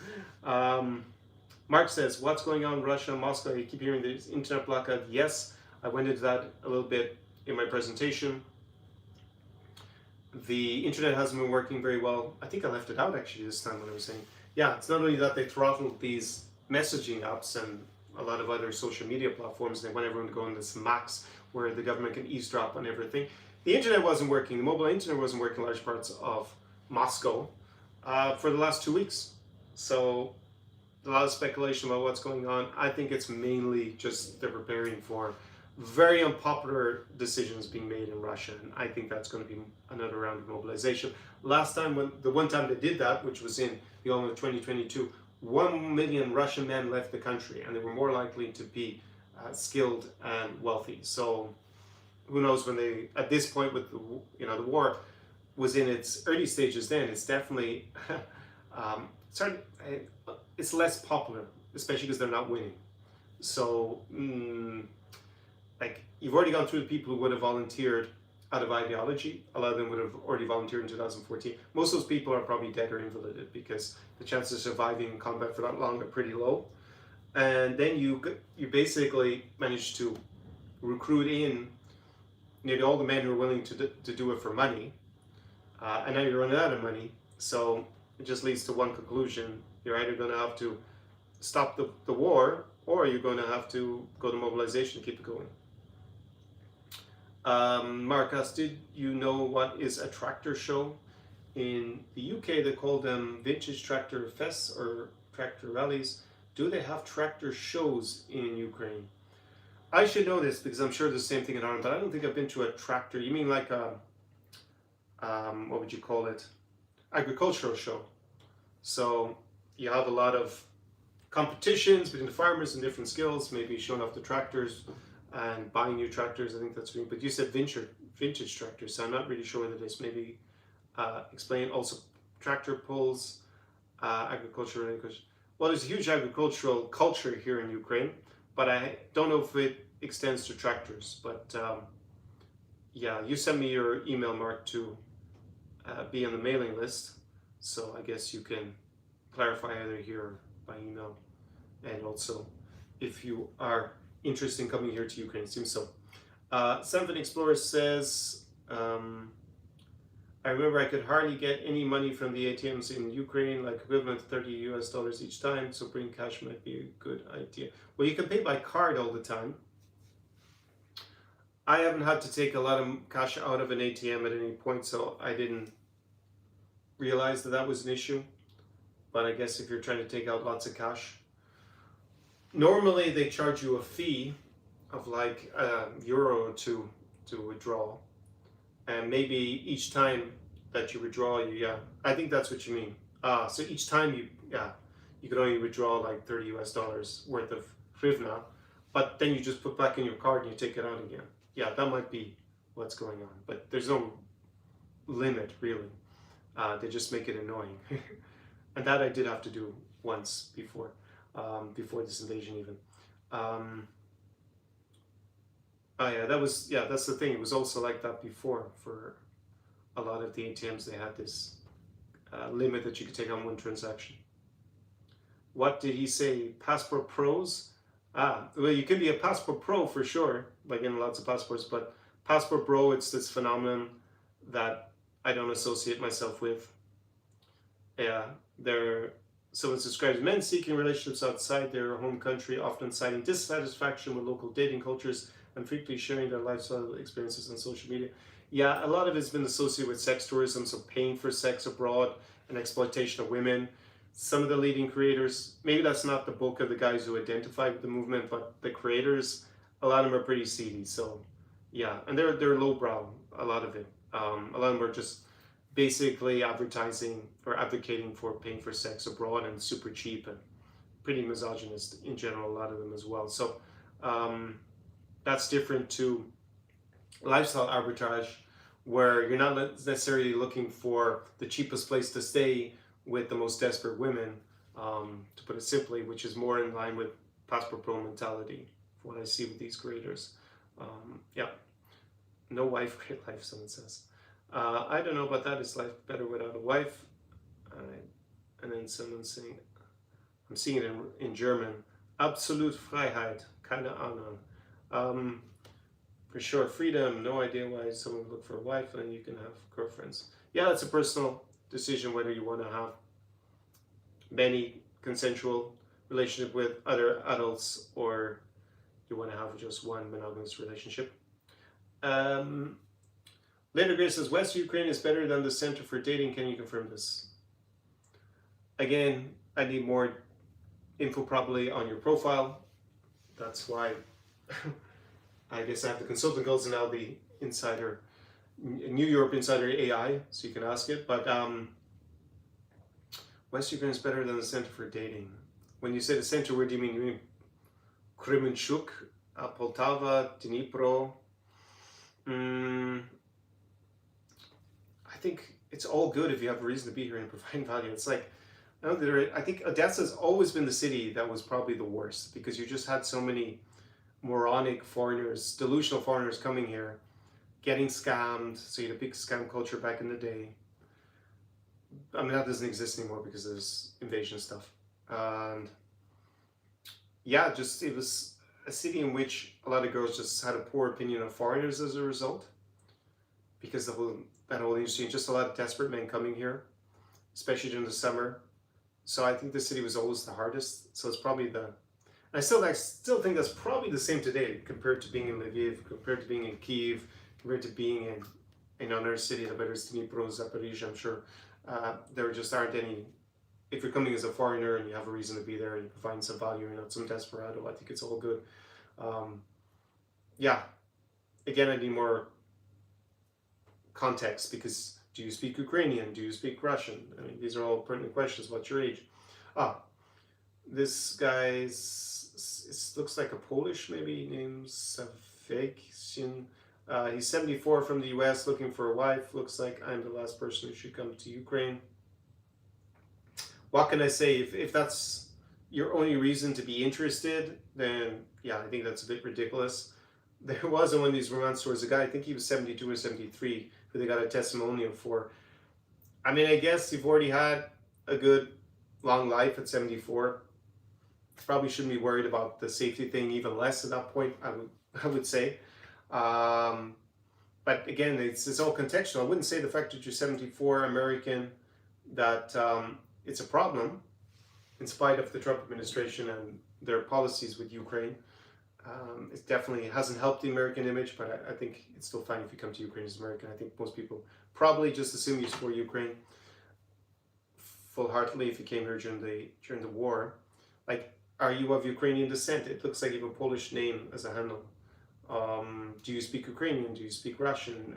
Are you in good shape? Are you wealthy for 74? And there's just a lot of questions. I mean, do you have a social circle here? Are you going to volunteer and do something? There's a guy who's definitely retirement age, who I met in Chernovtsi. He supported the channel, so I had a coffee with him.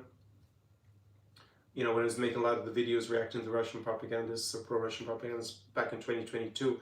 And yeah, he volunteers, he has a life there. So I'm sure for him, it's possible to meet someone and have a monogamous relationship, whether you get married or you decide to remain unmarried. So there are a lot of factors. But if your only interest is, I mean, why is your interest even in coming to Ukraine then? You have to have a reason. It can't be that you think it's the only place you have options. I think that's a bit ridiculous. Later, Griston heard gender ratio-wise, west of the country better than center, as less dudes of Ukraine. In Kiev. Than Kiev.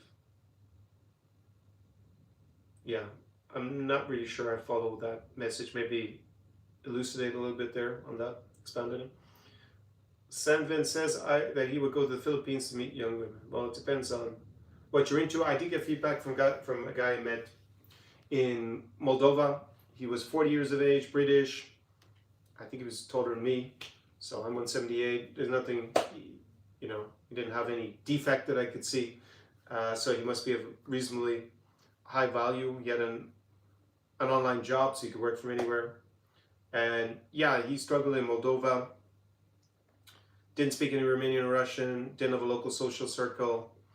And the lead time to achieve that is going to be, well, unless you're obviously investing in my services. That's why I created the in-person experience, because it's the service I wish I had had when I was working as a lawyer in Brussels and in Munich back in the day, because I would have been able to plug into someone else's social circle and get all the insider tips about where to go and hang out and all the cultural nuance. It would just made it so much better. But when you don't have that, yeah, you need a good bit of time to build all this stuff up. And in the Philippines, he has foreigner factor because he's white European. He admits, I mean, the way he put it is that women definitely not on the same beauty level as being in Ukraine. So we can say at a minimum -1 point out of 10, maybe even -2 points, maybe even more than that. I'm not sure. I've never been personally in the Philippines. I've met attractive Filipino girls. I had a fling with one in Dubai many years ago. So I have nothing against Filipinos in general, but the reality is that, yeah, compared to here, that would be the downside. Female beauty level is going to drop quite a bit. Although he did send me a clip from Miss Philippines to prove that there are attractive Filipinos. But of course, this is the National Beauty Council. A lot of them were mixed with Europeans as well, because the big thing to be a hottie, again, foreigner factor. A lot of women are interested in white European descent men, Caucasian men. Maybe they're also interested in black men or other Asian men, I'm not sure, but there's this phenomenon of halfies, as they're called, so they're mixed. So I guess, yeah, that's an option, but that would be the downside. Also, culturally, it's going to be further away culturally than being in Ukraine, and yeah, you're also, it seems to be the norm, you're expected to sponsor the entire family, so it's going to be a big financial burden as well. And this guy, Salveshkin, says he wants to, yeah, a recommendation for a Filipino dating site. Yeah, it's probably not the spot for you then here. And Sam says, no, just go there. Dating online is no waste of time. Completely agree. That explains another point I had written down for the discussion after the Q&A. I'm even more convinced because I watch other content on YouTube. I think it's really hard if you don't have experience and wisdom in this sector nowadays. There's just so much terrible information, in my opinion, online. And you know, who to trust if you don't know a lot about something. It's not like you can go to Wikipedia or ChatGPT. It cannot really help you with dating because there's just so much bad information that it's been fed into it. But yeah, I think we can say that the golden age of online dating is gone, right? It was a big novelty factor back in the day, and I used it, let's say, when did Tinder start? I can't remember, early 2010s. And I used to meet some great women on it. Some of them turned into flings, some of them, obviously a lot of time went nowhere. Did I ever have a long-term relationship when I met in Tinder? I don't think so. That's probably indicative of an issue with it in general. And that was back in the golden age. So yeah, nowadays, and this has been the case since at least 2020, I stopped recommending it to my clients at all. One thing I used to say is that you could go on before you arrive in the city and see, you know, what reaction you got.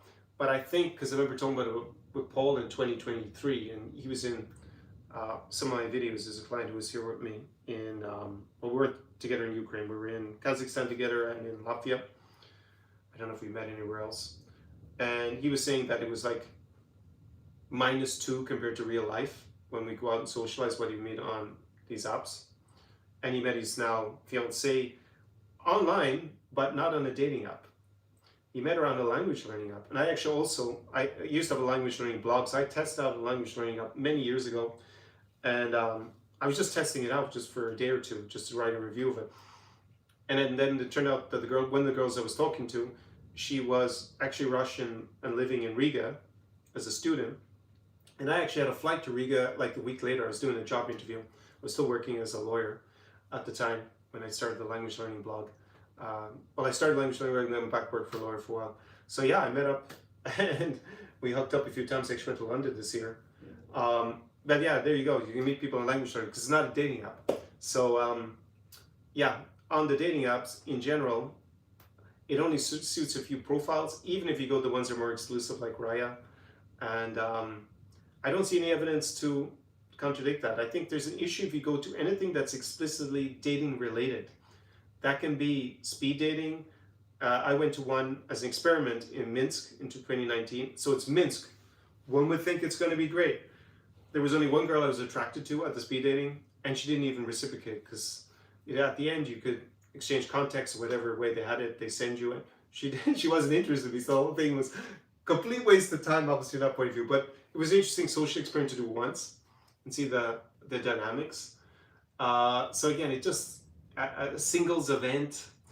It only attracts women who don't have options or they have an agenda. So that's where you have the scammers, you have the green card girls, the girls who just want to emigrate.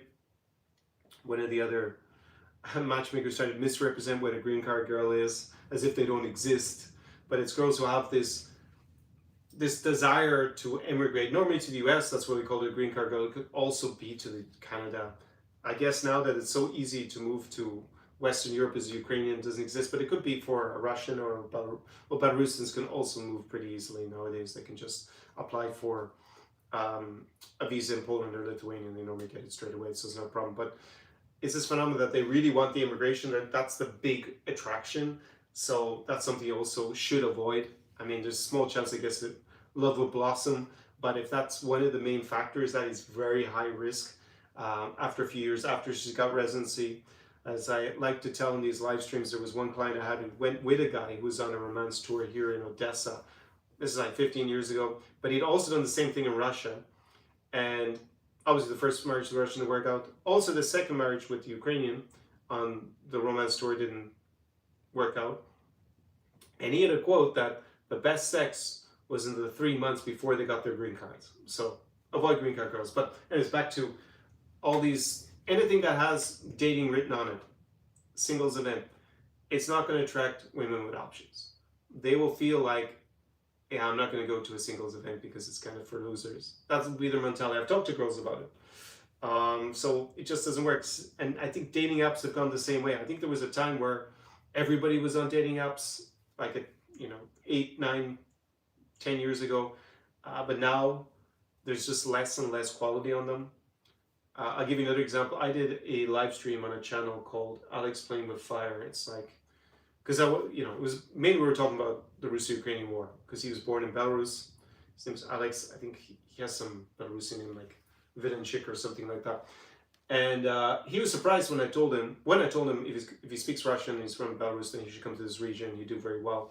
But he seems to like Latinas, so he hangs out over in Miami all the time. But anyways, he was surprised when I told him that attractive women do not meet men on dating apps. There are just so few of them there. And he actually went out afterwards and he interviewed women that he saw in a relationship who he thought were super hot in Miami. And it turned out very few of them had met their partner in a dating app. It was like 10 or 15% only. Some had met on Instagram, so it's again not officially a dating app.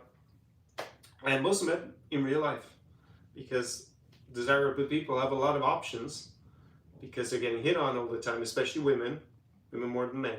So their issue is not looking for new other options. Their issue is trying to screen through their existing options. They just have overkill. Plus, people can catfish online. Obviously, women do that with photos a lot. But now we see increasingly men catfishing. It's actually called, I saw funny comments talking about chat fishing, where guys just know they use ChatGPT or an AI to write all the messages.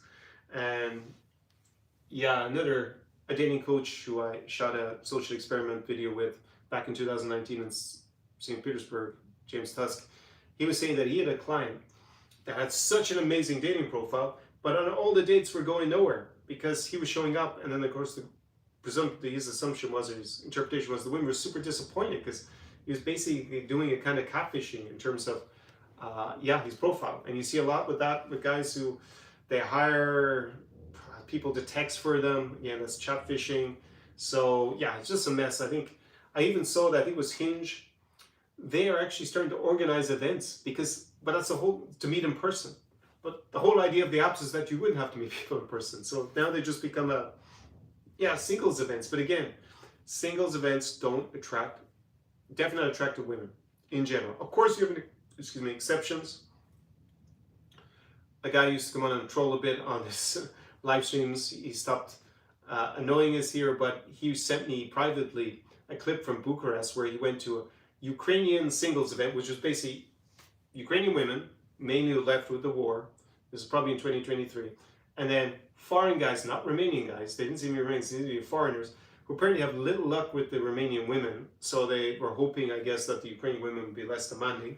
But yeah, it was the pits, man. It's like compared to going to a cafe in Odesa, it was so cringe looking. So yeah, that's the harsh reality. If I thought that singles events worked, if I thought that matchmaking worked, I mean, a dating app, back in the day, I thought that they did work to a certain extent. I would do that myself because it's definitely a way to make money, but I don't think they work. So my ethics don't allow me to get involved in it if I don't think genuinely something is of value. The better way, and it's not what guys want to hear, is spend a lot of time in a country or a place where you have an arbitrage opportunity. There's beauty arbitrage, like the women just in general are better looking. Maybe values, they're also more aligned with the values that you have. The local culture suits you better. Spend lots of time. Doesn't mean you have to live there all the time. Spend lots of time there. Build up a social circle. Figure out where the places to go are to socialize. Provide value in the local community. Learn the local language. These are all things you can do to make it more likely. And meet people in real life. Don't have to be one of these day gamer, again, desperados walking around the shopping mall for 8 hours because they actually have 8 hours to do that rather than doing other stuff. And pestering girls outside the train station in Warsaw. Maybe this other guy interviewed me for the channel said that he had 2 clients and it actually worked for them, but I was like, man, yeah, it may work once in a while, but they're spending 8 hours a day outside the train station begging. So, and what was the quality of those girls? Because guys came up to me in the street because they recognized me from YouTube who do that. And I thought the only real value we were getting out of it was hanging out with other men in the group activity, as sad as it sounds. So meet in real life, but don't be a street pest, basically. A public nuisance, in general. And I know there's a lot of guys who preach that for many years, they don't seem to have long-term relationships either. Anyways, meet in real life, that's what I would say. So I've given my little spiel there, my sermon of the evening. Let me see, more comments. You have a lot of comments this evening. All right, okay. I'm seeing everything in German first, which for the purposes of my audience, doesn't help very much. It's good for my language skills. I'm reminding my German. So if I know, I'm out. So I've only been there once. Many YouTube channels, so talk about the Philippines. Yeah, I would say if you are looking to go to the Philippines, go there in person. I don't recommend online dating in general. Go in real life. Go to figure out the best spots are, build up a social circle, provide value. But there will be on easy mode compared to here. But again, level of beauty is going to be lower. You're probably going to expect it to sponsor her family, not just her. So it's got to be something you're comfortable with. And you're going to have a bigger cultural clash between the Philippines and being from the West in general than going to another part of the West. West is still the best. Just go to the best part of the West, where you have arbitrage opportunity, which is a place like New Europe. That's why I advocate for it. There are other parts of New Europe where I think it exists, but I don't think it's as good if you're single. So if you're in a relationship, you could go to Albania. Weather is nice, as it is in Odesa in the summer. Lots of beautiful architecture. But there were a few guys I talked to who were single, and they have been in Ukraine, Moldova, this region, other parts of it. And they went to Albania, and they had high expectations. Oh, I think some of the girls are attractive. They went there. And then they told me, that the interactions, culturally, it was very difficult. It's actually more traditional, which means they're not open to foreigners. This is the thing about the misnomer of calling women traditional in Ukraine. It's just a load of BS. They're not traditional. They're different. They're a little bit more conservative and financially not as emancipated as they are even in Poland, never mind Western Europe or North America. But they ain't traditional. Traditional cultures, they're not going to be at a marriage agency for sure, because that's just marrying a foreign. That's the least traditional thing to do. Unless it's from the same ethnicity, like if they're Armenian, maybe an ethnic Armenian. But this thing, So they face a lot of cultural differences. Women were a bit shocked when they hit on them. I've been to Albania. It's quite reserved, in terms of women and men flirting with each other in public, at least when I went. I remember being at a club. I was there with a local girl who was a friend of her friend. We went out together, just platonically to the club. But the guys kind of hung out together, and then the single guys hung out together, and the single girls hung out together at different tables. They didn't really interact so much. So I think you should bear that in mind, the difference. If I were in a relationship and I want to hang out in this region and it wasn't the home country of the woman, where would I go to? Where would I go to? That's not in the countries I normally cover. I think Transylvania is amazing in Romania. And that's kind of between the two, because obviously I spent a lot of time in Romania. I have a Romanian girlfriend. It's just not as good as further east in terms of being single, but I think it's still decent, especially if you speak Romanian. And again, you're integrated. I had a blast, but I was well integrated. I had cool friends. Back in the day, it's over 10 years ago now, in Romania, we used to go party all the time. Guys were high value, local.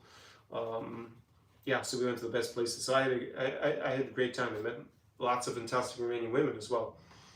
But I just found it easier, and I prefer the culture in Ukraine and Moldova to Romania personally. And, but the nature, incredible in Transylvania. That's probably where I go. I go to Transylvania. Slovakia, I also have fun, but was I ever single in Slovakia? Because I had a Slovak romance back in the day, so I went to Košice to see her. But I was at Bratislava, I was on the same trip. I was in Bratislava a few times. Yeah, I think it's a bit boring in Bratislava. Prague, I think is cool. Would I hang out in Prague? Also a relationship, yeah, I think I like it there. I think for the nature and stuff, Transylvania, hard to beat. Seaside, I think I'd go to Western Europe. I'd probably hang out, ironically, in Valencia, which has a lot of Ukrainians because they had the match there, which Ukraine unfortunately were knocked out as well last week from the World Cup qualifiers. I like Valencia a lot. Yeah, but then we could talk about lots of places in West Europe. So in this region with Seaside, yeah, where would I go? Because we're really talking about Croatia, Montenegro. Montenegro I liked, but again, I was there single. Oh, man, no. And my clients went single after 2022. Not particularly a great spot. So I think, yeah, I'll go to Montenegro for a couple. And in this broader New Europe region, Transylvania, which is also, I cover Romania to a certain extent. So I think those are the two. Yeah, would I go to Albania? I'd rather be in Montenegro than Albania first, in a couple. But it's still for the beaches in the summer. Great coastline there. Yeah, the cultures are, I prefer to be in Romania than Montenegro. Or, yeah, it's all kind of Balkans, I guess, because Romania is a little bit Balkans. Yeah, so that's what I think with respect to the other options. Let's see. Bibo says, B-boy, is that what's written? He finally decided to visit Chișinău, Moldova after watching your videos. This place is pretty awesome. The girls have higher face cards than Poland and are also slimmer. I'm not sure what you mean by face card. Do I need to look that up? What is a high face card? Meaning, okay. Haven't heard that term before. In modern social media slang, face card refers to a person's face or overall attractiveness, specifically highlighting them as being stunning, beautiful, or picture perfect. Love it already. Modern social media slang. See, I'm an old fogey that I didn't know what face card meant. Yes, completely agree there on both of those points. So there you got great value out of my videos. But the city itself leaves much room to be desired. Great value for money here, though. More than the Central and Baltic countries in the European Union. Yes, like the architecture is the worst of any capital in Europe, I think. Maybe like that city doesn't have many beautiful historic buildings. It was destroyed in an earthquake at one point. So it's like communist, terrible communist Soviet stuff from post-war. Few nice historic buildings here and there, but in general, no. And then the modern buildings aren't nice. So the architecture is a bit of a disaster. It's very green, this city, though. So a lot of nice parks that have been, beautified in the last 5 years. They've done a lot of good work. Roads, a lot of them got damaged this winter, so it was a little bit bad actually when I was there. When was I there? About 5 or 6 weeks ago. Definitely worse. It's a small city. It's not very well developed. Getting better, but there you see the arbitrage opportunity in terms of value for money. So yeah, it's a bit of a trade-off, I would say, and definitely girls are a lot better looking and slimmer for sure. So good that someone listens to my advice. Of course, you want to go further with a bespoke plan. You have my guide, which is more DIY. You can find the link to that down below, and you have my consulting, the AI. New Europe Insider AI, there are the two options on the consulting side, and you can apply for the in-person immersion, the New Europe experience, where you get to spend up to a week with me, Conor Klein, in a city in the region. And I have gone quite a lot since 2022 with clients to Chișinău. I also went with Philip back in the day. He was in lots of my videos in 2019, even a little bit after that, with his girlfriend that he met in Minsk with me, clubbing, on the very first trip, ironically. But we went on lots of other trips afterwards. And yeah, Chișinău, went with, I don't know how many clients, but it's funny how this war has affected things. Because I only went once with Philip, as a, you know, any of my clients in all the years up until 2022, and then I don't know, it's not maybe the #1 city, but it's in the top 5. It's maybe #2, yeah, of all time in terms of trips. Warsaw is #1, even though I don't go to Warsaw so often anymore, but I went so often in that period. I went at least once a month for a period of about 15 months. It was like crazy. It's like once a month, and then the interest isn't as big anymore. I am supposed to go back with this client, but he still hasn't given me dates. He postponed from coming for New Year's. Not even this past New Year's, the one before. So he still says he wants to go to Warsaw with me. So we'll see what that is. You can apply down below. Yeah, so Moldova. So that's why there was a question about Moldova. I'm going to Lviv. So Bruno says he's going to Lviv next month. I'm in Brazil. Talked with 2 Brazilians that have been there. Awesome. Good to hear that Brazil has been represented. Muito bom. Falo português também. So I spent a lot of time in Brazil back in the day, and I actually want to start going back there again. I'm losing track, actually. Maybe I'm getting confused because I keep seeing them in German all the time. I think I scrolled down, or it scrolled down. Okay. And it's a bit weird. My apologies for not being so clear. I might have missed people's comments. Okay, now I'm back. Face cards. I'm going to remember that face card. So the face card is high in this region. All right. Okay, people are commenting about the face cards. Okay, I have to... All right, now I found the comment again with the language, trying to figure out it moved. Poles are not known for their face cards, true. It all depends. All these dating coaches, they all retreat to Warsaw, Poland. I think to hang out with each other to a certain extent, but I think it's a bigger city. Maybe women are a bit more open to strangers there, because they complain in Riga, Tallinn, that there's nothing to do, and the girls are all suspicious of why they're hanging out there. But they are dating coaches, so I guess they're onto their game, and maybe less so in the bigger city, because it's over 2 million in Warsaw. But yeah, when I talked to 1 or 2 of them in person, they said that, oh, the dating is so great, the women are so beautiful in Warsaw, because they're coming for a place with less options. So again, Warsaw is good on an international level, it's just not good compared to the rest of the region. And facial aesthetics, yeah, face cut. Sanvet says, Russia's good friend Iran is in trouble. Yes, there's probably going to be ground troops there. I think Trump has 2 choices: either go home and just declare victory, even though it'll be a strategic defeat ultimately, or he escalates to try and win. So I think he's going to go for escalation with ground troops, a limited ground troop deployment. B-Boy says, if you're into slim and thin white girls with good faces, this place is nice, but if you are a guy who likes curves, not so much. Yeah, there aren't too many larger ladies in a place like Ukraine and Moldova. Moldau. I thought it was Moldavian in German, but it tells me Moldau. Okay, interesting. Okay, then we're back to Bruno talking about Lviv, Brazil. He's traveling around the world. Brazil is many. Yes, I love Brazil. Saudades do Brasil. I'm missing Brazil. The food, the vibes, yeah. I think the vibes, the atmosphere, the music I love from Brazil. But I think in terms of beauty of women, I only really like the very south.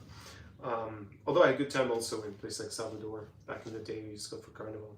Lots of memorable trips and amazing women. And good vibes. So he says he's going to go, he's in Serbia, okay. Yeah, Serbia, a bit of a tougher market. That's why I don't recommend it for single guys. Again, it's landlocked Serbia. So I think Montenegro is probably better in a couple. You have a nice coast and stuff.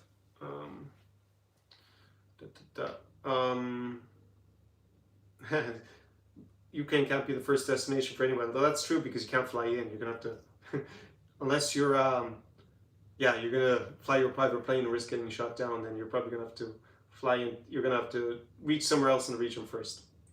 Bruna says, have you got? You have to get experience. It's more good to be in a country 20/25 than first one. Okay. Well, I wouldn't spend too much time in the other places. I think you need to get over here. Someone says he's been to 60 countries, including 5 trips to Ukraine. Cool. Did you like Ukraine? Which city did you go to? In 1999 with Sam bin Young. A night at hostel was $10. A night at hostel probably isn't much more than $10 nowadays in Ukraine because a hotel apparently, at least in the depths of the winter. But yeah, you're not as young, no one's as young as they were in 1999. How young was I in 1999? What was I doing in 1999? I was on Erasmus in France, my exchange year. And I took my first trip to Central, well, we'll say the former Warsaw Pact. I went to Prague. Brandon says, yes, Brandon has come a few times. His YouTube channel is in Ukraine. He says that most of them are hostile as to why you're even there. Maybe you could explain a bit more, Brandon, about your experience. You seem pretty positive about Lviv. I know you have some Ukrainian ancestry as well. Cooks Johnson, Conor has to guest and Johnny's. Cooks Johnson says, Conor, did you see Johnny FD's post yesterday crying about his lower views on YouTube begging for help? It seemed kind of desperate thoughts. Yeah, I do occasionally look at Johnny's channel. I look at the titles.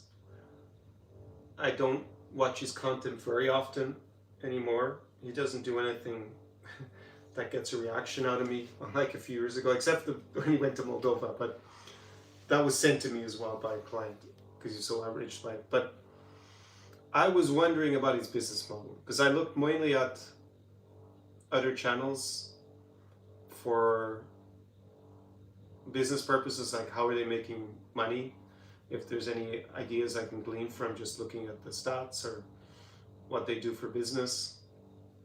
It's very hard to tell, obviously, because you can't see the revenues.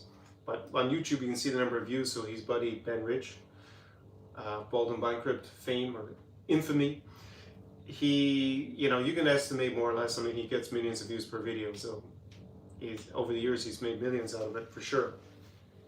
He did eventually, belatedly, start a few other products. I mean, he had a book. He had also a program, I think, about becoming a YouTuber, how to film, which is something that I suggested to him back already, probably 2020, if not before. But I think he finally did it. But if you're relying just on views like Johnny, yeah, it's. I was wondering what was going on because he makes a lot of videos, but I know, like, if I don't, I guess he does the editing himself. Like when I pay my editor, if I were relying on the views from YouTube, like I need to cover the editing costs, depending how complicated the video is, I need at least 50,000 views and probably 100,000. And as you can see, with this region not being as popular, like I was getting a lot, often that kind of view level back in 2019 actually. I think my views were like at least 5-fold of what they are now, but that's also the algorithm with the kind of content I had that was being pushed by YouTube, which it doesn't anymore. Like street interviews with girls don't do so well after 2021. I think they just don't push them in the algorithm.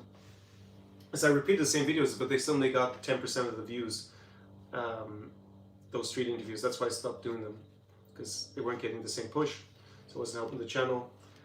Yeah, so I was wondering, like, okay, he does his own editing, but like if your video gets 10,000 views, and say you're making $3 you're getting in terms of click per meal, which is, or do we pronounce it click per me? I think click per meal is how you're supposed to pronounce it, so per 1,000. Then yeah, you're making $30 US, so 27 euros, and you're making 3 videos a week. You know, that's only $100. Buy 4 for the month, that's $400. Even in Southeast Asia, I don't know if you can live in $400. So yeah, I that's not to say that's what he's making. It just, you need a lot of views. Like Bald and Bankrupt is getting well over 1 million. But it's a different genre, it's entertainment, travel, right? So if he's making, you know, that's $3,000 straight off the bat. You make one of those a week for a few years, and then you got all the views he's still coming through because it's still popular. The algorithm, I guess, still pushes his old content to a certain extent. Yeah, he's making, you know, 20, 30K a month. Maybe more, maybe he's making 100K, I don't know. So, yeah, I guess he needs to be, maybe he's in the wrong regions. Yeah, maybe he needs to go somewhere new. Maybe that would get a new spark. Yeah, because Ukraine content, unless it's the few guys who, like Kalen, who are journalists here, they don't get the views. So, yeah, it is what it is. Mark says, I see a lot of Russians vacation in Thailand. Do Ukrainians vacation there as well? What are the prospects of meeting a new European chick abroad in a vacation spot? Where do Ukrainians vacation? So, yeah, I think places like, up until this war in the Middle East, Dubai, clearly a lot of girls going there on holidays, a lot of girls going from this region for dodgy reasons as well, but some of them work there in legitimate non-vice professions as well. And a lot of girls like to go there for a holiday. It's quite glamorous. Thailand, clearly Phuket, all these places. It's quite far away from Ukraine, but you know, I guess Eastern Russia is close by. But it's a popular place. I see Vietnam. A lot of girls from the region go to Vietnam. It's quite a popular destination. This is the interview I gave to this other channel that he put behind that for his sponsors, whatever, behind the paywall. Yeah, he was saying that there's a lot of European women just in general backpacking kind of around Southeast Asia. So I think you can find them there. Côte d'Azur, south of France. A lot of hotties from this region go there. It's glamorous. Same I would say with parts of Italy, Milan for modeling. Holidays all over Italy. Actually, Italy came up in a conversation I was having with some businessmen yesterday, and about the price of property. And yeah, Sicily, and maybe it wouldn't be a bad idea to buy a summer home in Sicily. But yeah, where else would they vacation? Spain, there's a lot going to Spain. Barcelona is very popular as a tourist destination, a place that girls from this region hang out. Tenerife is in the Canary Islands. I may also go back to Tenerife, or Tenerife, I think we normally say in English. Balearic Islands like Ibiza. I only went once to Ibiza when I was still working as a lawyer. I had an amazing time. It was end of season. Vibe was super cool. The weather was still great. Obviously, if you like electronic music like I do, amazing parties. Met a lot of cool girls from Catalonia. Were there on holidays. I didn't meet so many girls from this region. It's true, in Ibiza, but I'm sure they must go there. I think there's just a place for it. Just a lot of girls go on holiday. I had gone to, what was the other one? You got Mallorca, Menorca. I went to Mallorca as well when I was late teens on a lad's holiday. But I think those places in Spain, they have a lot of girls now from this region. It's a big difference to when I went 20 years ago, 25 years ago. Again, it's hard for me to track, okay, because it keeps switching. I keep seeing it in German, then I can't remember when. Die russischen Bots sind in the chat eingekommen. Okay. Later Grader says, where did you go to, Brandon? And he was in Lviv. Mark says, wouldn't it be funny if the girls did that to, and it was just a dating chatbot talking to their chat. Yes, that is something that's happening. This chat phishing. Like, if guys are using chatbots, then at a certain point they're probably going to have scammer girls with chatbots in your end talking to each other. It's just chatbots talking to chatbots. Again, meet people in real life. Later, guys, the more guys hiding in the west versus Kiev, also less money. Oh, you're talking about the west of Ukraine. Less money. Yeah, but Lviv, a lot of entrepreneurs moved to Lviv. So Lviv is pretty much thriving. I was even, and I've mentioned this on other live streams because I have a business idea that I'm going to presumably implement pretty soon. I was talking about doing it in April. I'll have to spend more time in Kiev and maybe even Lviv also, when I was discussing this with some foreign businessmen here.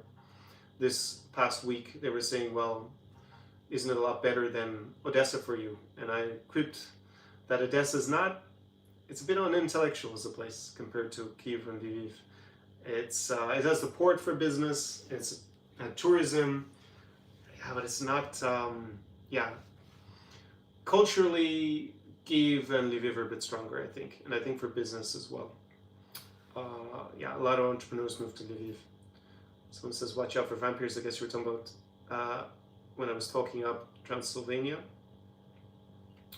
Transylvania is a legend created by an Irish-British author, or British-Irish, I guess we call him. He's born in Dublin. Bram Stoker is his name. But he used the legend of Vlad Tepes, who is known as Vlad the Impaler, but also Dracula, son of Dracula, the dragon, because his father was known as the dragon, Dracula. But he was not a vampire, but a sociopath, and he's the national hero of Romania. Let's see. Later guys says, Conor, thoughts on Kiev versus other cities in Ukraine right now? Well, now we're coming into the good weather. I would have said that Odesa, not great in the winter, but we had electricity more than anywhere else. I think Odesa is really a summer city still. It's going to be a fantastic summer. Maybe the last time that you can come to Odesa without the hundreds of thousands of romance tourists. And obviously the sex tourists as well. So definitely for the summer months, Odesa going to be pumping here with the seaside vibe. And things have improved in Kiev in the last few weeks. A lot of great raves going on. So Lviv, a lot of people move to Lviv. It's also thriving. So I think of the place I recommend, I think that Chernovtsi, even though my client preferred Chernovtsi than to Lviv, Chernovtsi is a bit small. It's a bit limited in terms of island. There's like 2 or 3 places only. And yeah, it's quite provincial. Same with Uzhhorod. So of those cities, I would say right now, go to Kiev and Lviv. Nightlife is most liberal in Lviv. And then otherwise, by the time, another 2 months, come to Odesa. That's what I would say. It's going to be awesome here this summer. They regretted us, how with the gender ratios? I mean, people are a bit, like, it's a little bit obsessive. I mean, it's, only if it's a huge difference is it really going to make a substantial difference. Thoughts in Kiev. Okay. Mark says, what's that sound? Not sure, because I turned off my error alerts now, because when I get them, it cuts out the mic on these live streams. So I have to turn it off. But you hear some noise steady on and off. It could be my fridge. It could be the wind out the window. Dubai chocolate has an alternative meaning, apparently. Alternate meaning. Yes. I don't want to know what that is. The sound has changed. It's still going. Steady now. Okay. So it's probably something with my mic. For some reason, this chat box on the live stream is a bit weird. I'm not sure I can see it all either, if that's the last chat or not. Let me maximize it. I guess it is because I maximized it. No, there's, for some reason, I cannot see all the chat, the final bottom of it, for some reason. I know what, that's, I had to move it up. Okay. All resolved. Problem gelöst. Stop now. Okay, there was only just one. Okay, guys, I've got some more notes I wrote out, so you can keep your questions coming in and your comments. Seems to be pretty active today in terms of the interaction. Other developments in the region. So connected to the war, Crimeans are going to be mobilized into the Russian army from April 1st. So I could have mentioned that actually when I was talking about the mobilization of Russia in general. Obviously Crimea is illegally occupied, so it's not part of Russia de jure. But they made a difference to Russians where they basically treated it as being part of Russia, unlike the other occupied parts of Ukraine, like Zaporizhzhia Oblast, Kherson Oblast, that's under occupation, the parts, and the Donbass, so Luhansk and Donetsk. Even prior to 2022, they treated it different. They didn't really treat it like it was in Russia. They gave people passports, but then they treat them as kind of second-class citizens. So they have mobilized men in the other occupied territories since the very beginning of the war, basically, or the invasion. A week before they started mobilization in the occupied parts of Luhansk and Donetsk, but they never touched Crimea. So they burnt through the manpower potential in the other occupied territories, and now they're starting on Crimea before they'll clearly have to go to the rest of Russia, actual Russia as opposed to occupied territory. So this will be interesting to see how this pans out, because Crimeans are not going to be very happy about being forced to go to the Russian army, presumably if they didn't volunteer. And this is probably actually good for Ukraine. It might sound paradoxical to say that, well, won't Russia have more soldiers? But I saw that the initial mobilization efforts the estimate is only 3,000 soldiers, which basically Russia burns through in about 3 days of fighting in terms of missing in action, wounded in action, killed in action. So it's not going to be a game changer in the war. And politically, it will undermine Russia and Crimea if they're forcing guys to go to the army. Obviously, they didn't volunteer at that point. Moldova declares, energy emergency, because I reported last week about Russia hitting a hydroelectric dam that was actually in Ukraine but near the border, and then it affected the drinking water in parts of Moldova. But now they actually hit some electricity lines, or it was like some energy connection that goes through Ukrainian territory. So they've affected apparently the energy also in Moldova. Not entirely sure if that's deliberate or just coincidental. So that's been going on in the region. I think, let me see, I had some other observations from the week. This guy with the Looksmaxxer, because I commented on some clavicular, his real name is Brandon Eric Peters. He was arrested for battery in Florida. He seems to get arrested. That's why I say that young people growing up today looking at the internet, looking for dating advice or men's advice, they're in a lot. They're in a world of trouble if they're looking up to guys like that. But he's been invited on all these mainstream media outlets, like we'll call that, well, can we call Piers Morgan mainstream? I guess so. Even though it's on the internet, so maybe it's not considered mainstream anymore. All this attention for guys who are clearly, in my opinion, suffering from psychological problems. And yeah, it's obviously you don't want to look bashed up, but this obsession with Looksmaxxing also a bit problematic in my opinion as a man. Yeah, you don't want to. There's a saying here that a man should look a little better than a monkey. I don't think that's true today, but yeah, I've been obsessed about your looks to that extent while taking steroids and lots of other stuff that's bad for your health in the long run. Pretty poor. Yeah, I had a general observation that it's good for you guys, not necessarily good for me, but there's very little hype around my region, the countries I promote, especially within this, with the exception of Poland and Warsaw, especially for single men. And that means you have ridiculously low foreign competition because you have so few weekend warriors. At least once you know where to go and you understand the local culture, you have your crew, man, you can crush it in this region. Definitely in terms of dating arbitrage, geomaxing, and in many other facets as well. So yeah, just an observation just to reinforce other things. I already talked about the dating app's been a disaster, dystopia at this point. Should stay away from.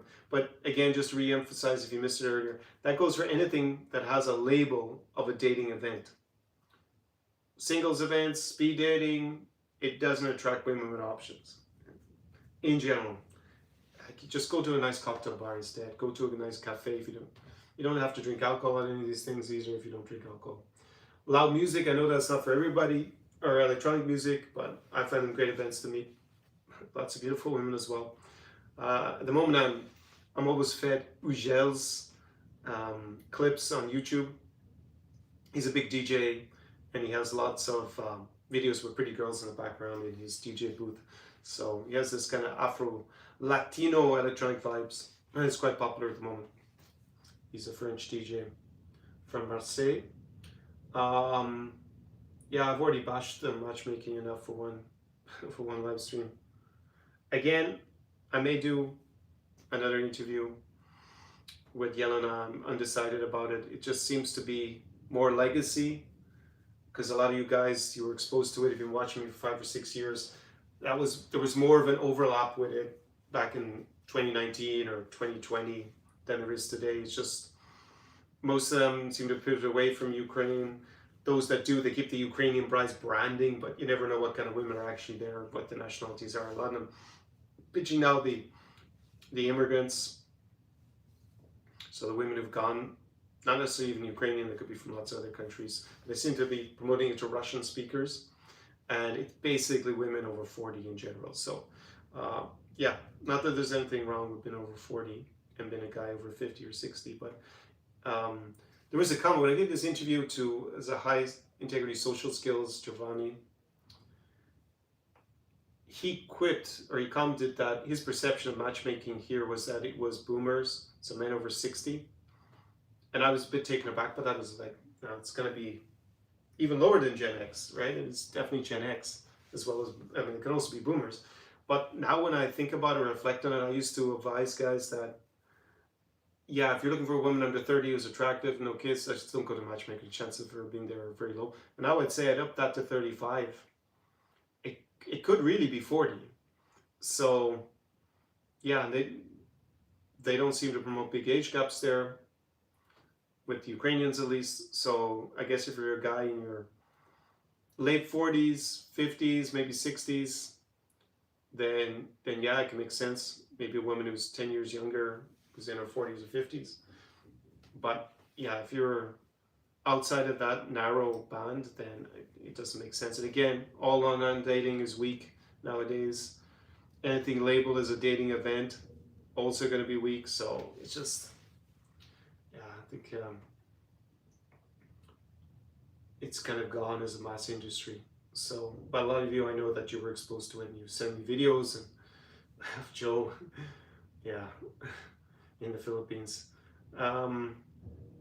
Yeah, just an observation on my consulting practice over the years. I was reflecting on it, because there was someone who I gave free advice to, and of course, do they follow it? No. That's the problem. If I don't charge guys, I think it kind of goes back to this number from the Pareto efficiency, Pareto principle being my mind, which is the 80-20 rule. Maybe it's not quite 80%, but I have the impression that 80% of the guys I advise for free, which is on also going to include YouTube because it's a free platform, don't follow my advice. Don't take action. And 80% of the guys that pay for advice, they follow it, because it's not 100% either, but it's pretty damn close to it. So yeah, if I advise them free, hardly anyone's going to follow it. It's kind of the irony of it. I was also guilty of this with business. My friends who advise on business, they gave me so much advice for free, but I didn't implement it because I wasn't invested. I wasn't. It's only when I paid them that I did absolutely everything. It was also, I paid for another program with these influencers who were tragically killed. Riker and what's his name, Andre? I think come down before they had High in Life, the channel.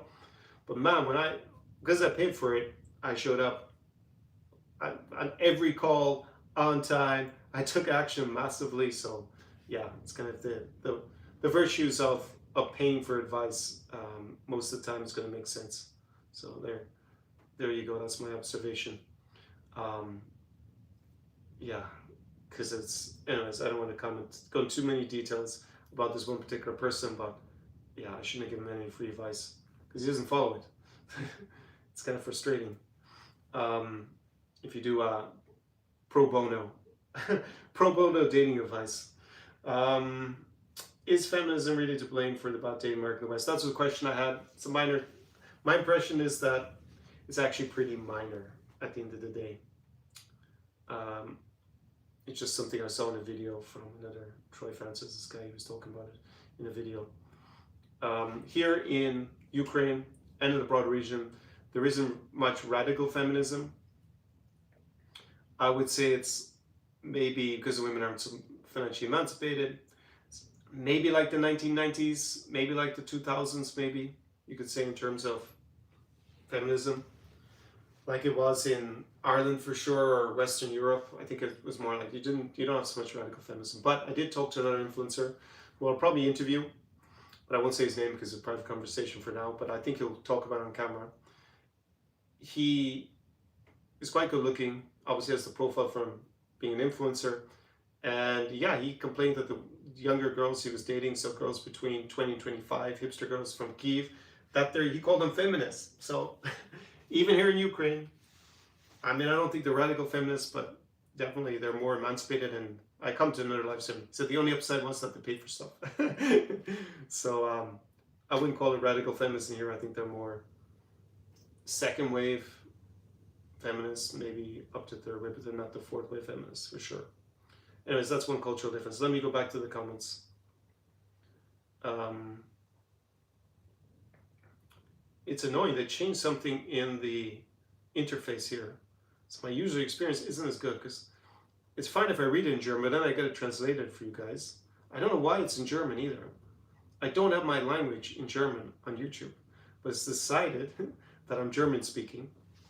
That's interesting. It's decided I'm German speaking. I do speak German. I lived in Munich. I spent, 2 years in Germany? Was it more than 2 years? Or was it, I can't remember, it was around 2 years, I guess, in Germany. In München. But it was a long time ago. Let's see. Let me scroll over it. Yeah, it has to do with girls going there for trafficking. Yeah. Exactly, for vice purposes in Dubai.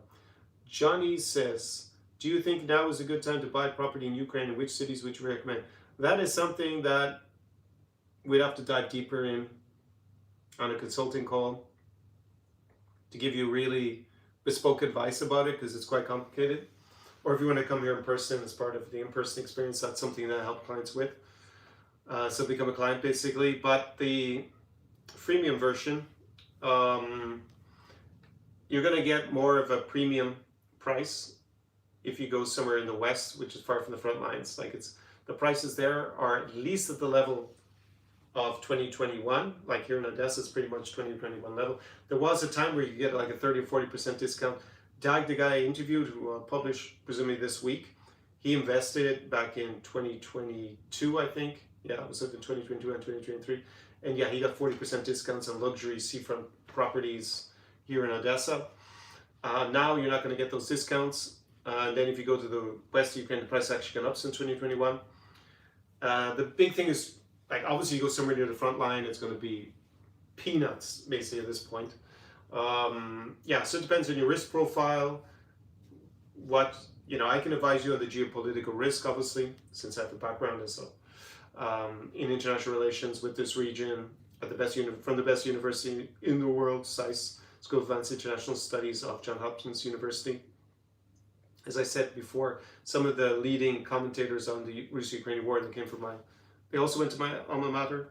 And obviously I'm here, I speak the language, so I'm the guy to advise you on that. And I'm a former lawyer at the EU institution, so this is about the legal aspects as well, and I have a local counsel. So it depends on your risk profile, your reasons for buying the property as an investment property, to put out an Airbnb post-war. Obviously you're not going to make much money on Airbnb now. You make a bit probably in Lviv still, because it's got a lot of internal tourism. Here in Odesa, there's a lot of tourism during the summer, but obviously winter it's dead completely. And no one goes to Dnipro or Zaporizhia on a holiday. Mykolaiv, there's a lot of work going on. The Danes are there reconstructing the city. That's an interesting place. My client wants to buy property there. The guy was with me during the summer as a client, so we did the in-person immersion. Again, you can find more information down. The link's in the description to this live stream. You can apply. It's by application only. I don't take everybody. Also, as an update, before I forget, I'm thinking of changing the in-person immersion. So if you want this bespoke trip tailored for you in person on a one-to-one basis, at the current price point, then you're going to have to apply in the next few weeks, because I'm probably going to change it, and I'm going to introduce a new offer, and I'm going to increase the price of the in-person bespoke. Yeah, so that's just a heads up. I haven't increased the price since 2023. Do you think so? Yeah, good point. Do I think it's a good time? Like, my prediction about the duration of the war is one thing, which I've said several times. So the thing is, you have to also make an assessment on how the war ends and what that means for where people go to live under Ukrainian control. Like, if Ukraine liberates everything, Russia just ran through all the manpower potential in the occupied parts. It means there are not going to be many men living there after the war, because they'll either be dead or invalided, or they will have retreated back to Russia de jure as a collaborator. So you take all those people out. Will all the women stay there single? Well, I guess you guys would be super interested to go there then. So you have to also calculate the population inflows, the foreign investment inflows to that city. Where's the business going to be? There's a lot of factors. So do I think it's a good time to buy now? I think it's a good time to buy. Doesn't mean it's necessarily the best, the optimal moment to buy, depending on your profile. But it's a good time to buy if you're looking at a long time horizon, for sure. And it's better to buy now than when the war ends, because you'll have certainty then, but obviously you'll have a lot of competition, but a lot more foreign capital pulling in. People will not sell for cheap. They will realize, the Ukrainians, the potential. They're not going to sell it off. I think this winter was probably the worst. There were deals in Kyiv because of the electricity and heating issue, and a lot of people just needing probably cash somewhere else. Joshua says, is Vasiliy Stepanov super handsome? I don't recognize the person.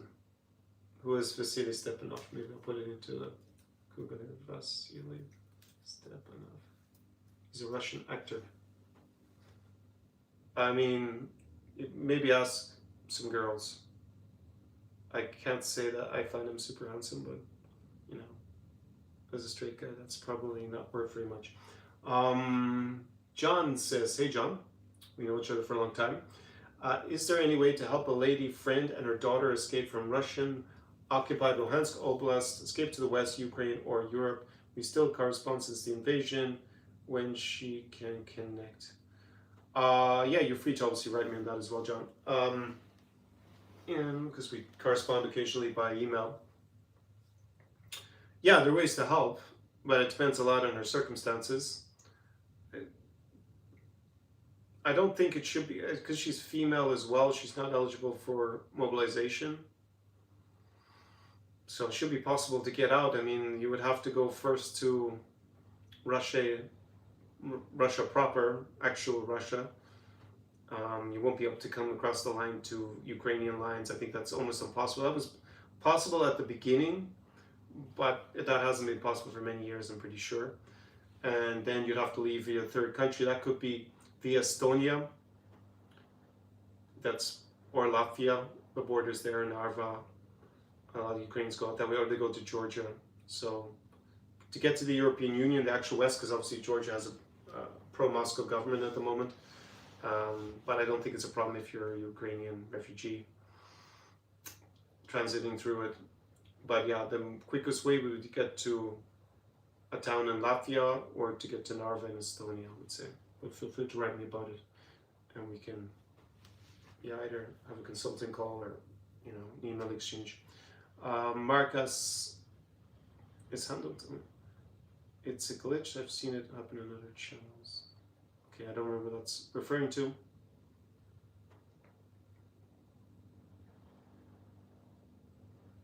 Wow, Cooks says, Conor, every time I watch your live stream, the YouTube algorithm recommends Joe's Ukraine bride videos. Apparently YouTube still thinks he's your competition, but he let his wife take over the business. Yes.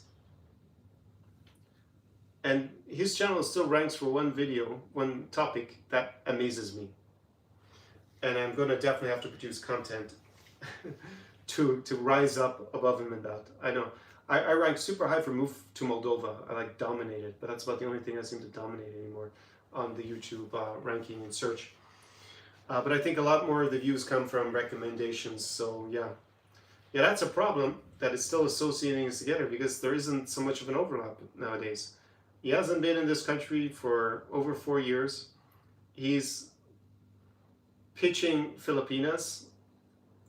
So, but it's a legacy phenomenon. It's a legacy brand about Ukraine as well, in my opinion.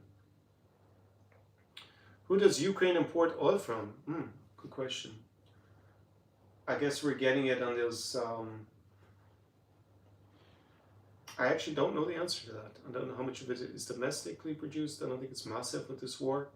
But there are pipelines coming in that they used to export the stuff out of. They're all reversible, so they reverse them and they take them from other European countries. But I don't know the original country they come from. They could come from the Middle East, for example, and just end up in the same pipelines because we're connected in to the rest of Europe. Mark says the German. Okay, the language. Okay, yeah. You think it's a glitch? The chat's showing up in a different language, yeah. Okay. I mean, for you guys, you see it in English, I presume. You're not all reading the chats in German like I am. Der Deutsche. Yeah, it doesn't... Die Chats werden in einer anderen Sprache angezeigt. So it is quite funny to see you all speak German all of a sudden. And I presume you're reading them all in English with each other. Okay, so I learned something new. I learned what high face card means. So face card is facial aesthetics. How attractive someone's face is. A face card. I know how I never heard that so far. And I realized there's an actor who's supposed to be handsome called Vasiliy Stepanov. I don't know who he is. I'm just reading here. The Wikipedia entry came up. He's born in Moscow. Well, he's probably not coming to do any collaborations here in Odesa anytime soon. Okay, any more questions or comments? We are 2.5 hours into this live stream. So just to recap, Ukraine, maybe I should move this to up here, so I don't have to keep. With my fitness regime, my t-shirts don't fit me in the same way. Some of them better, some of them worse. I think this one's a bit looser. Yeah, so this live stream, Ukraine 2026, who's thriving and who will regret coming, was the title. And I gave you some avatars of guys I think will do well here. So the strategic entrepreneur for sure, the relocator, the social relocator, I think I had it on my notes. Guys who are going to take advantage of not just the business opportunities, but the general lifestyle arbitrage opportunities, which is what the theme of this channel is, at least since really 2025. I think that's been the main focus in this region I call New Europe. And obviously Ukraine, it's a bit different. Low statistical chance of being in the wrong place at the wrong time, but you do have air alerts, you have the inconveniences of curfew, and yeah, the electricity I think is sorted out. I don't think that's going to be a problem majorly, or water or anything for the next 6 months. The war is going the right direction from Ukraine's point of view. Russia is actually on the retreat slightly on the battlefield, and their economy is in disarray, and politically it looks like they're heading towards a general mobilization, which will extend out the war for a certain amount of time, but weaken Russian society and them tolerating Vladimir Putin's desires to be a new czar. And who shouldn't come? I don't think it's a place for wife hunters or for passport bros, to be frank. I think if your only interest in coming here is to find a wife because you have no options back in the US, I think it's lower probability than a Hail Mary pass in American football. So, and you're going to have a lot of expense, a lot of travel, and you're not really interested in the place. I understand guys travel lots of places, they don't really care about the country, they're just interested in the dating opportunities. It's one reason to travel. But coming to a country at war, yeah, strange. But you're interested in the war, you're interested in helping Ukraine, then now is the time to come, especially, and if you're single, to boot. This is going to be an exceptional summer, I'm pretty sure about it, in Odesa, in particular, on the shores of the Black Sea. And it could be the last summer that you won't have the hordes of the horny foreigners hunting girls here, because if the war ends, as is, at least that there's some sort of pause in the fighting in 2027, it's highly likely by then that we're going to see it sometime in 2027. So then will be great for me and the number of guys watching this channel and the business and everything, because I'm well positioned for that. I mean, as I've mentioned a few times, I think of starting business, and it will definitely blossom quite considerably post conflict, or post the fighting at least. But for you guys, it's kind of interesting. What's in your interest, not always in my interest, because I want lots of guys to come because they watch this channel and be interested in Ukraine and show up here as clients. But for you guys, you probably don't want them. So, because you'll have them as competition, that's the reality. So this could be your last summer to take advantage of that and get positioned for post-war Ukraine in terms of buying property and investing in business and getting yourself set up. So yeah, if you're that way inclined, and you see a medium to long-term future here in Ukraine, then that was the time to come. Do I think this is the best place for dating? No, as I said repeatedly on this live stream, as a single guy, I recommend, if you are a high-level single guy and you want to date model level beauty, because here we model max apparently. It was actually meant as a derogatory term towards me, but that it was overly, I was obsessed with only dating models and model-like beauty, but I'm guilty as charged.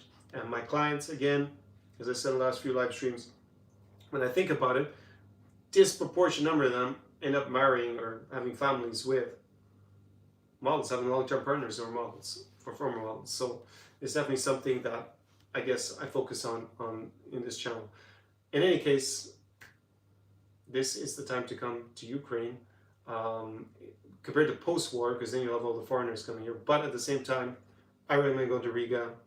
I think it's the spot to go to, which is a high level of beauty. It's a big enough city. It's not that there's a lot going on. Sophisticated, women are cultured. I think it's, of the place I've gone to with clients, yes, I think it's, and they gatekeep the nightlife. So there's face control. If you don't know where to go, and at least at the door, if you don't speak in Latvian or Russian, you ain't getting in, which is great. What you want are barriers to entry to create arbitrage opportunities. So once you're inside, you don't have all those other, you know, every Tom, Dick, and Harry coming in. So it's better for you once you have that gatekeeping, because it keeps things more exclusive. So if you know what you're doing, you have the plan, you have the contacts, which is the last consulting call I had was like 3 weeks ago, was with a Western European guy who's going to spend time in Lithuania and Latvia. So we discussed his plan for Riga. So yeah, that's where I go. That said, again, as soon as this war ends, you're going to have all this scammy marketing saying all the men died in the war, the Ukrainians were desperate for a foreign husband.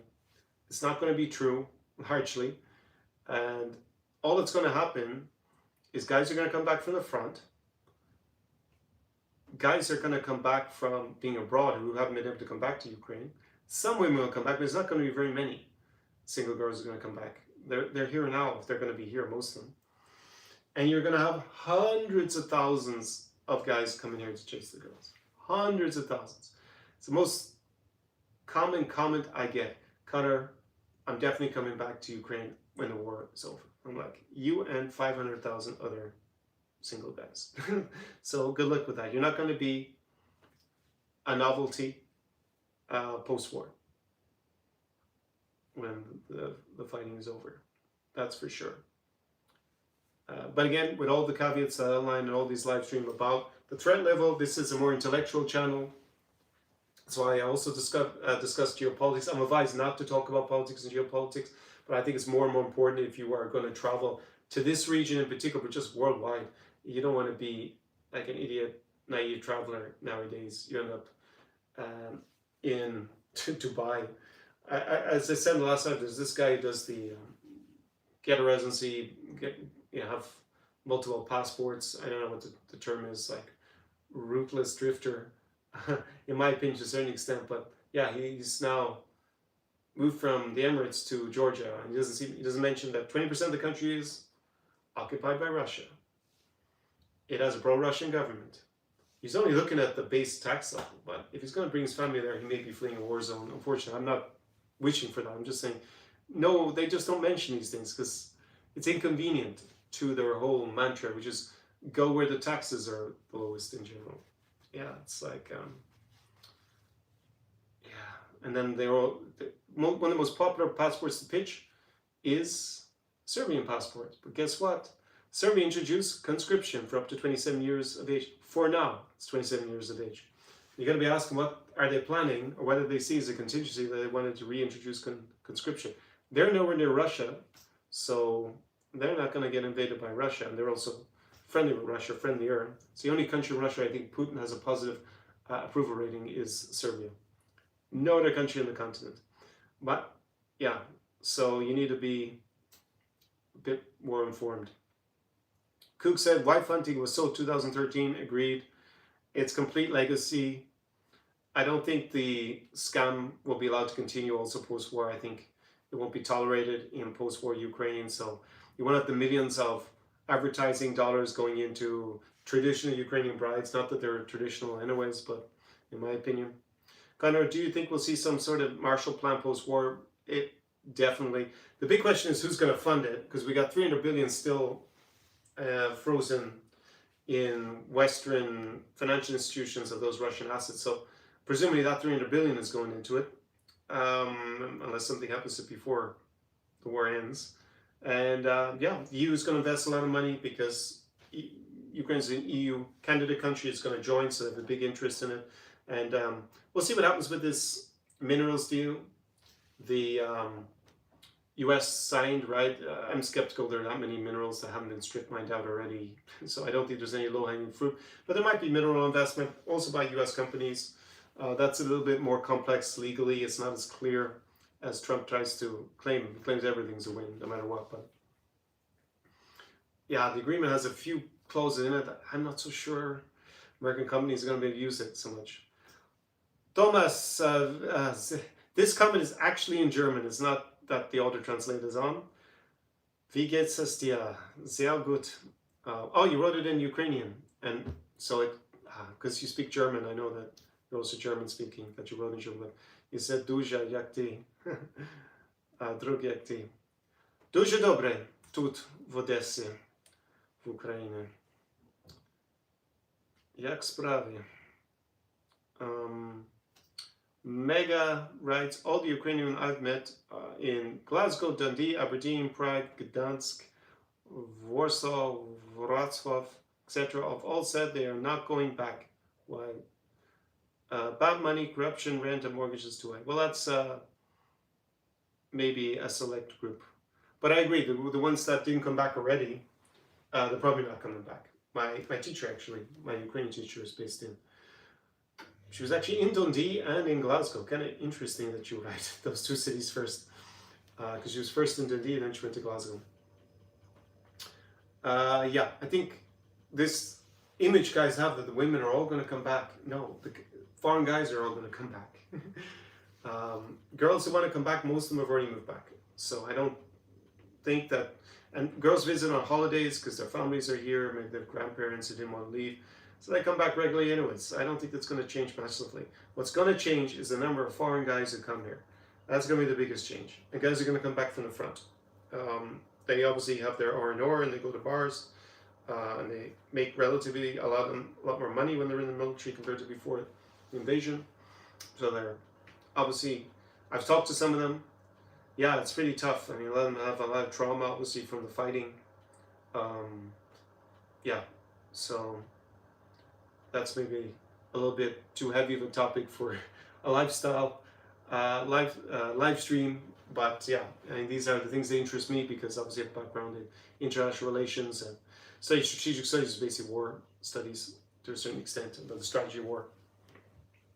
So reading Sun Tzu and von Krieger, Clausewitz, back in the day, Karl von Clausewitz. Okay, any more questions or comments? I think I've gone through most of my points that came up during the week. I think I've emphasized enough the kind of people who should come to Ukraine, who are coming to Ukraine, who shouldn't come to Ukraine, and what to expect, the pros and the cons, the dating scene, and where I think is better for dating if you're only interested in dating. But again, I mean, not everybody's high level. Not everybody's going to know where to go in Riga. Not everybody's, you don't speak Russian, you don't speak Latvian. I mean, so many guys, they fail in the Baltic states, right? The Estonias, or the Latvias. Well, there's only three, then is Lithuania. Nightlife isn't as good in Lithuania because they don't have face control. And it's zoned, so it's all in one spot. It's so easy for tourists to find. That's the thing.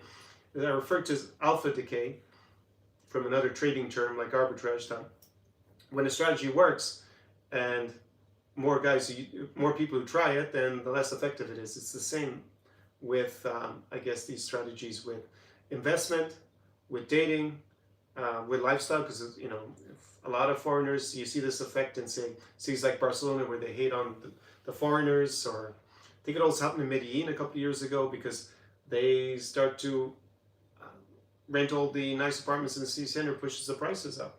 So again, you see that then when new people come, even the prices are higher. So yeah, this alpha decay concept is pretty important, I think, from the point of view of lifestyle arbitrage.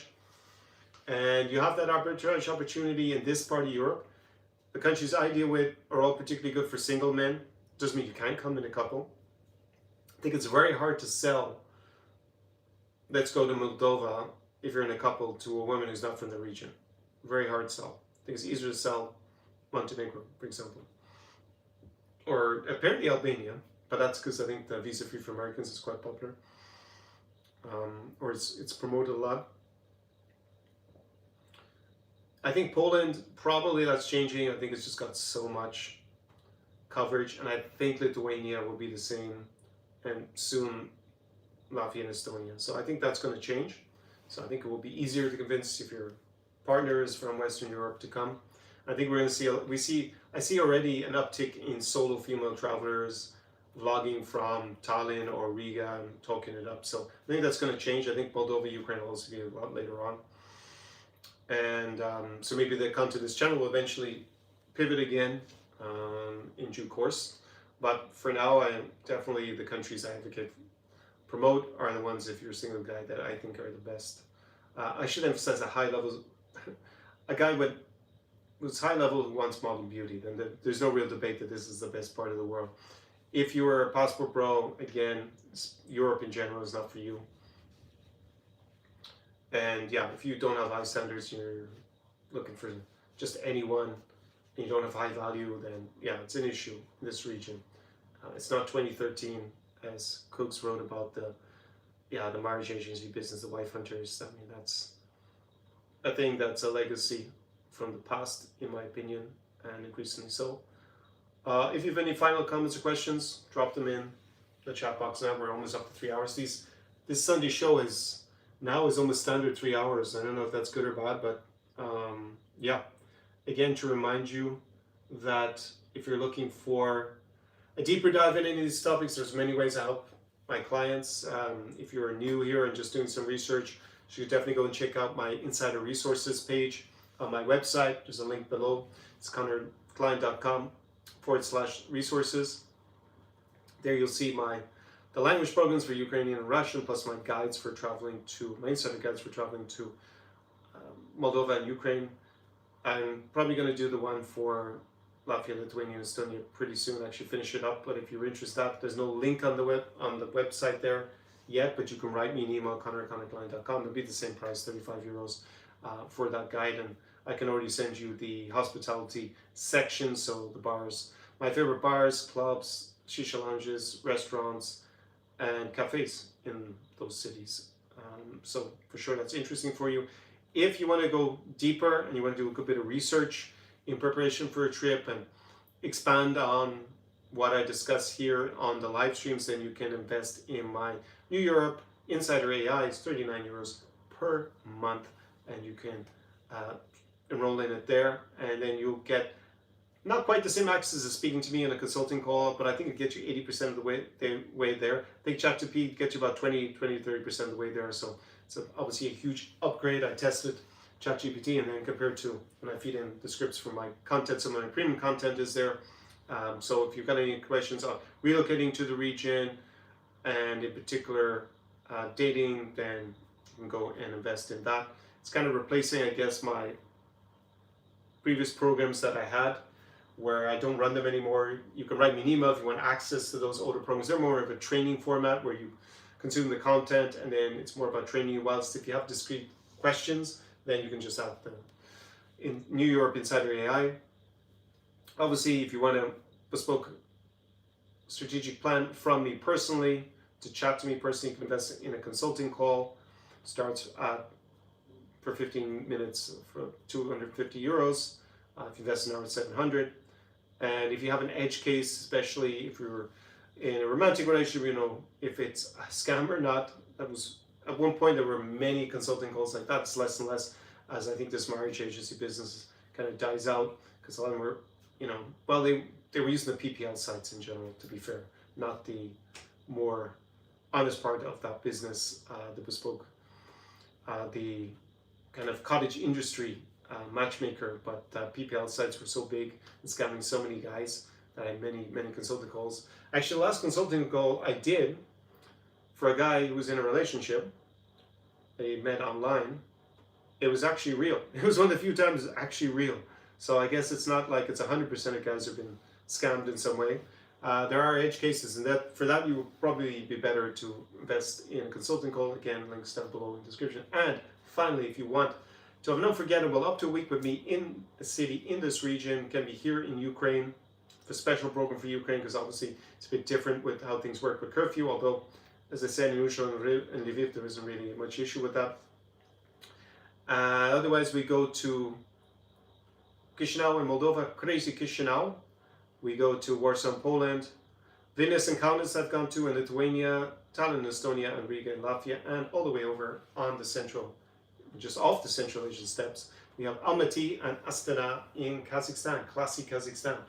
And have up to a week with me.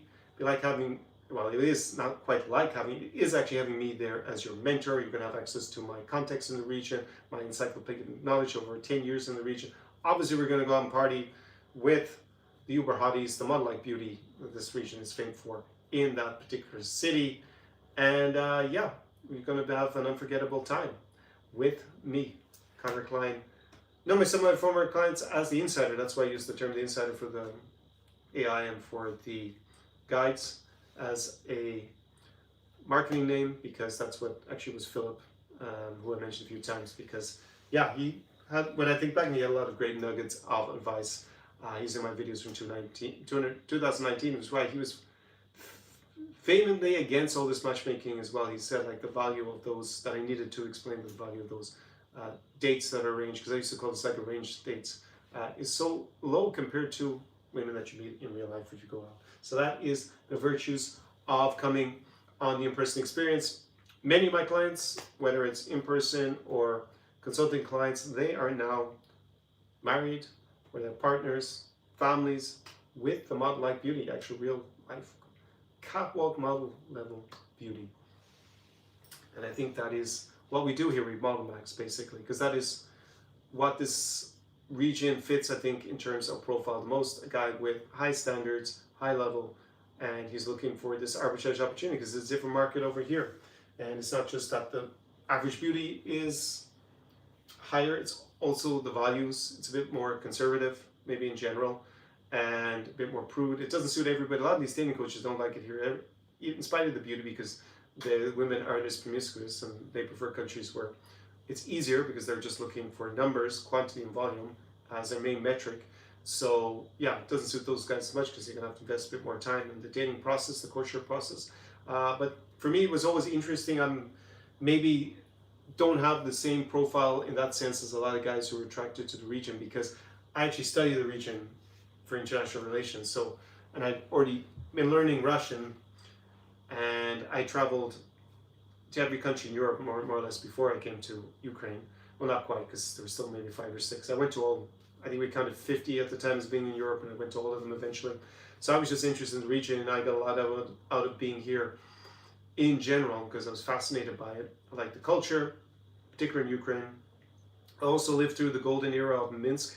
We use that golden era quite a bit today, which was 2018 and 19, where it was phenomenal in terms of there was much more freedom under Lukashenko than previously and afterwards.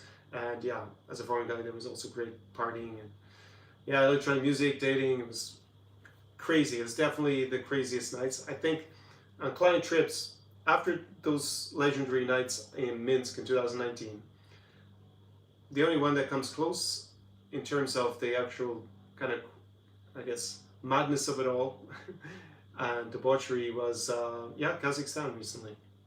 Yeah, Kazakhstan. Definitely as a client trip, I rank in the top 3.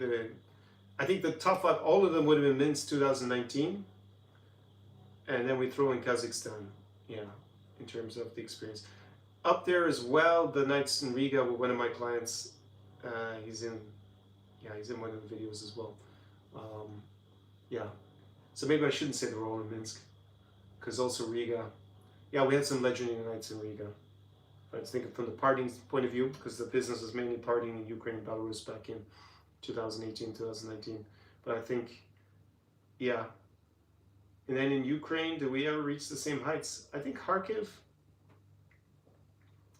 Yeah, Kharkiv was not far off it as well. But I would say nowadays, because Minsk is out of play and that era is completely gone, it's not worth going to. For many reasons, and even all the foreigners are promoting, they seem to be leaving in droves. There's none left. So, yeah, I think now it is frontier mentality. Come back to Ukraine early, get the first mover effect. And yeah, if you're doing something constructive here with a reason, social circle, even if you speak Ukrainian and Russian, then you're gonna have a ball also on the social side and the dating side. And otherwise Riga, and I think Almaty in Kazakhstan. Yeah, that's where I put the best options. For some guys, they really want to go to Warsaw still and experience the Warsaw vibes. I still think it's a great city. I normally focus with my clients now on the Belarusian, Ukrainian diasporas, so we go to their places. Really nice experience. You have less of an arbitrage opportunity than you do in Ukraine or in Moldova or Kazakhstan, and probably in Riga because there's just less foreigners there. But Riga's still top in the Baltic region for me. I will put Tallinn number 2, Vilnius number 3, Kaunas number 4, and Daugavpils. It's between Daugavpils and Narva. Daugavpils number 5 and Narva number 6. But I never went to Pernu. Tartu was good. Tartu was good. I should put Tartu in there, but I didn't go on the last trip. I know it's kind of an oversight of mine, but I've been there before. Student town, Tartu, in Estonia. So, any last comments before I close out tonight? We're already over 3 hours, so that's a sign I should close this out. There are many new comments. Okay. Mega says, Lithuanians have been going to Scotland since the late 19th, 20th century. Interesting. Okay, they can find some family support as Italians. Okay, didn't know that. I'll have to research that about Lithuanians in Scotland. Mega says, Matt Busby, Billy McNeil from Football example are from Lithuanian families. Wow, this I didn't know. I'll have to actually make a note to Busby. Okay, I'll actually write this down, Billy McNeil, because I'll go and research that. Did not know that. So I guess you have to be into soccer to get the relevance of that. Cook says, Conor, interested to see if you're going to do a reaction video to the Chinese viral PSYOP, Professor Jiang. Can't believe how many people are talking. Yeah, it's amazing. A guy in Moldova brought him up, and I watched the video. And he was talking about you. I mean, he's invited on pro-Russian propaganda YouTube channels. So already it's going to be conspiracy theory focused. He's not going to tell that audience that Ukraine's going to win. Obviously not. But it's like the West has fallen.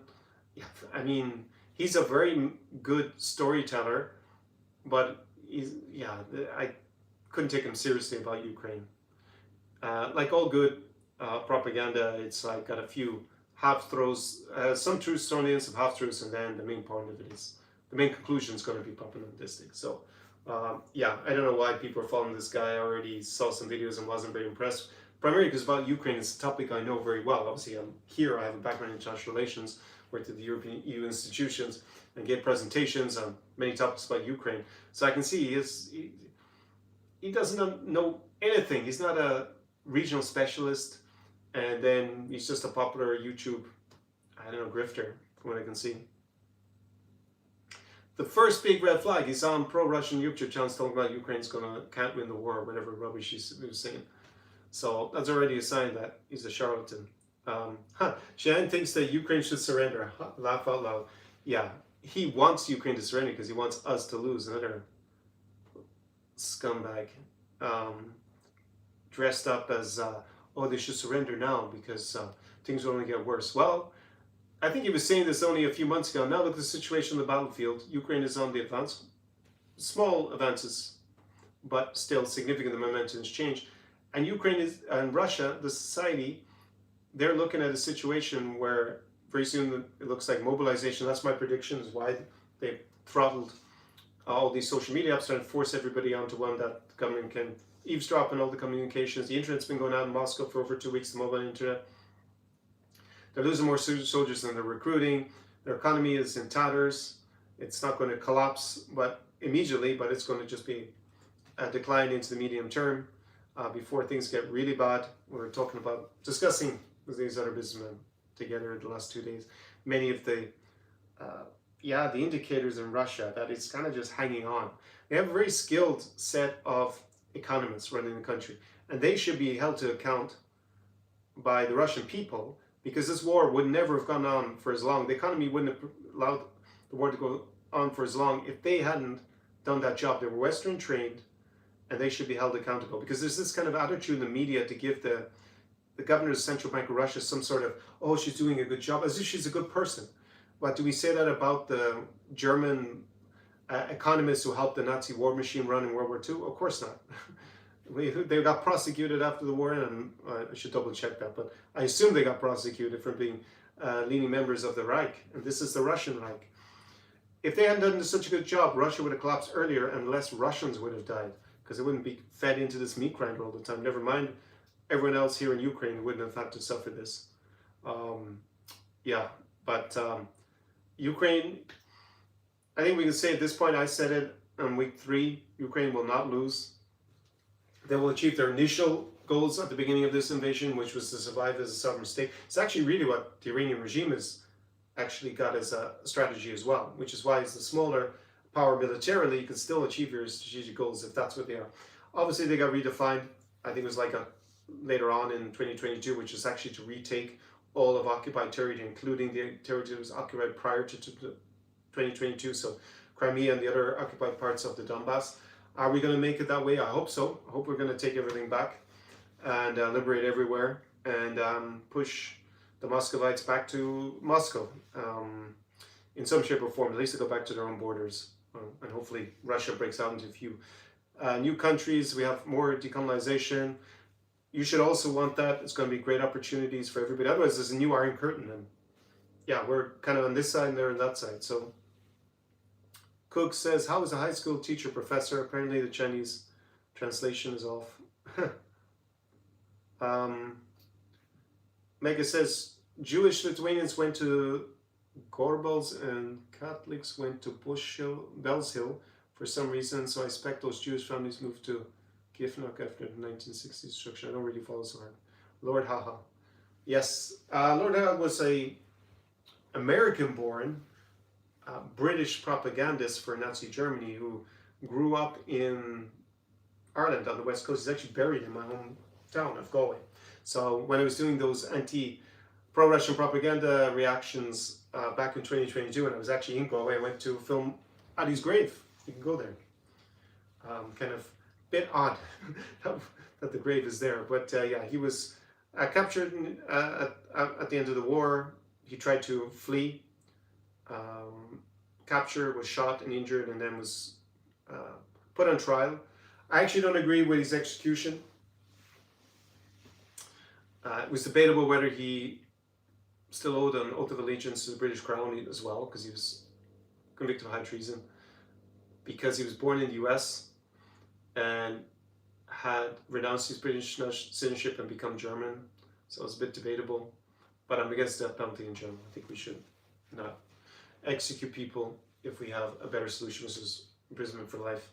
So, yeah, but he was executed, his son. It's kind of interesting also if you think back in Irish history, just as an aside.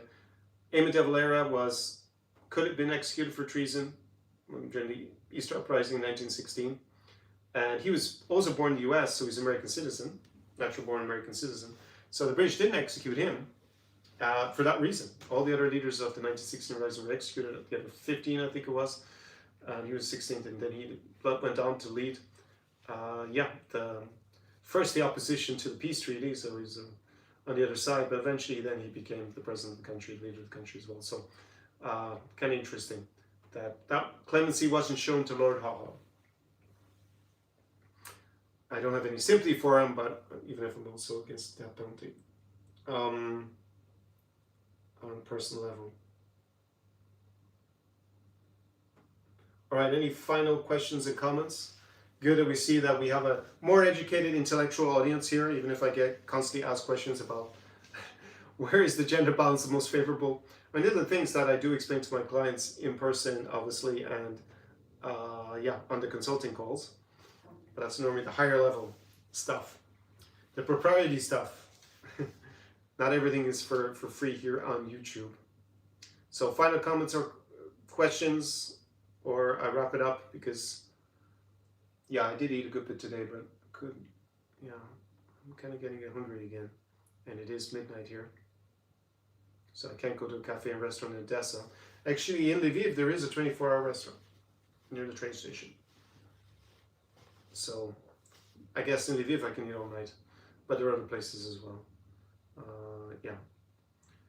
Anyways, I hope that many of you are going to make the decision, an educated, informed decision to come to Ukraine. My pleasure, Mark. Feel free to write me an email if you're interested in any of those things that we discussed in terms of the programs, the legacy programs, and any of the other services. I know that you reached out to me about it and you added your email, or I added your email to the mailing list in the meantime, since you sent it to me. And if you're coming to Ukraine, touch wood over there, that you're not in the wrong place at the wrong time, but the statistical probability is, when I put it into the AIs, it's 1 in a million per day that you're here. So, why does Ben always show up so late? I don't know, Ben, I'm on for 3 hours and you're showing up on, 3 hour, 10 minute mark. That was the focus of today's live stream.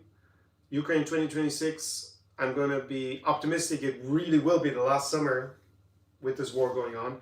And by summer 2027, that first mover advantage will be gone because we'll be in the post-war Ukraine scenario. So fingers crossed, which is great for me, but maybe not so good for you in the sense that if you're looking for first mover advantage and that arbitrage opportunity, it's at its highest point now. So you'd be well versed if you're willing to come here during the war. One is to help Ukraine, that you come now. Okay, so you're interested in one question, but I'm not ready to get into it yet. Okay, well, you can explain to me in the email then about the tractor show as well. I'll wait for that rather than discussing it here. So I'm gonna end it now because otherwise I may start to fall asleep. Although I got a good night's sleep last night. We had an extra hour. Well, we lost an hour, right? Yeah, I woke up and I thought I got a really good deep sleep, but it was actually -1 hour. If you're interested in going to the other countries and cities that I also feature on the channel, of course, reach out to me. You can apply also for the in-person immersion. It is by application only. Just to re-emphasize, I am considering changing the format and raising the price, and that might happen in the next week or so. If you're on my Ukrainian, so I should finish that out as before I start about the Ukrainian program again. So apply now if you're interested in the in-person immersion. I would encourage you to apply in the next 2 weeks, as well, I won't raise the price in 2 weeks, but I'll definitely put a notification that the price is going to go up.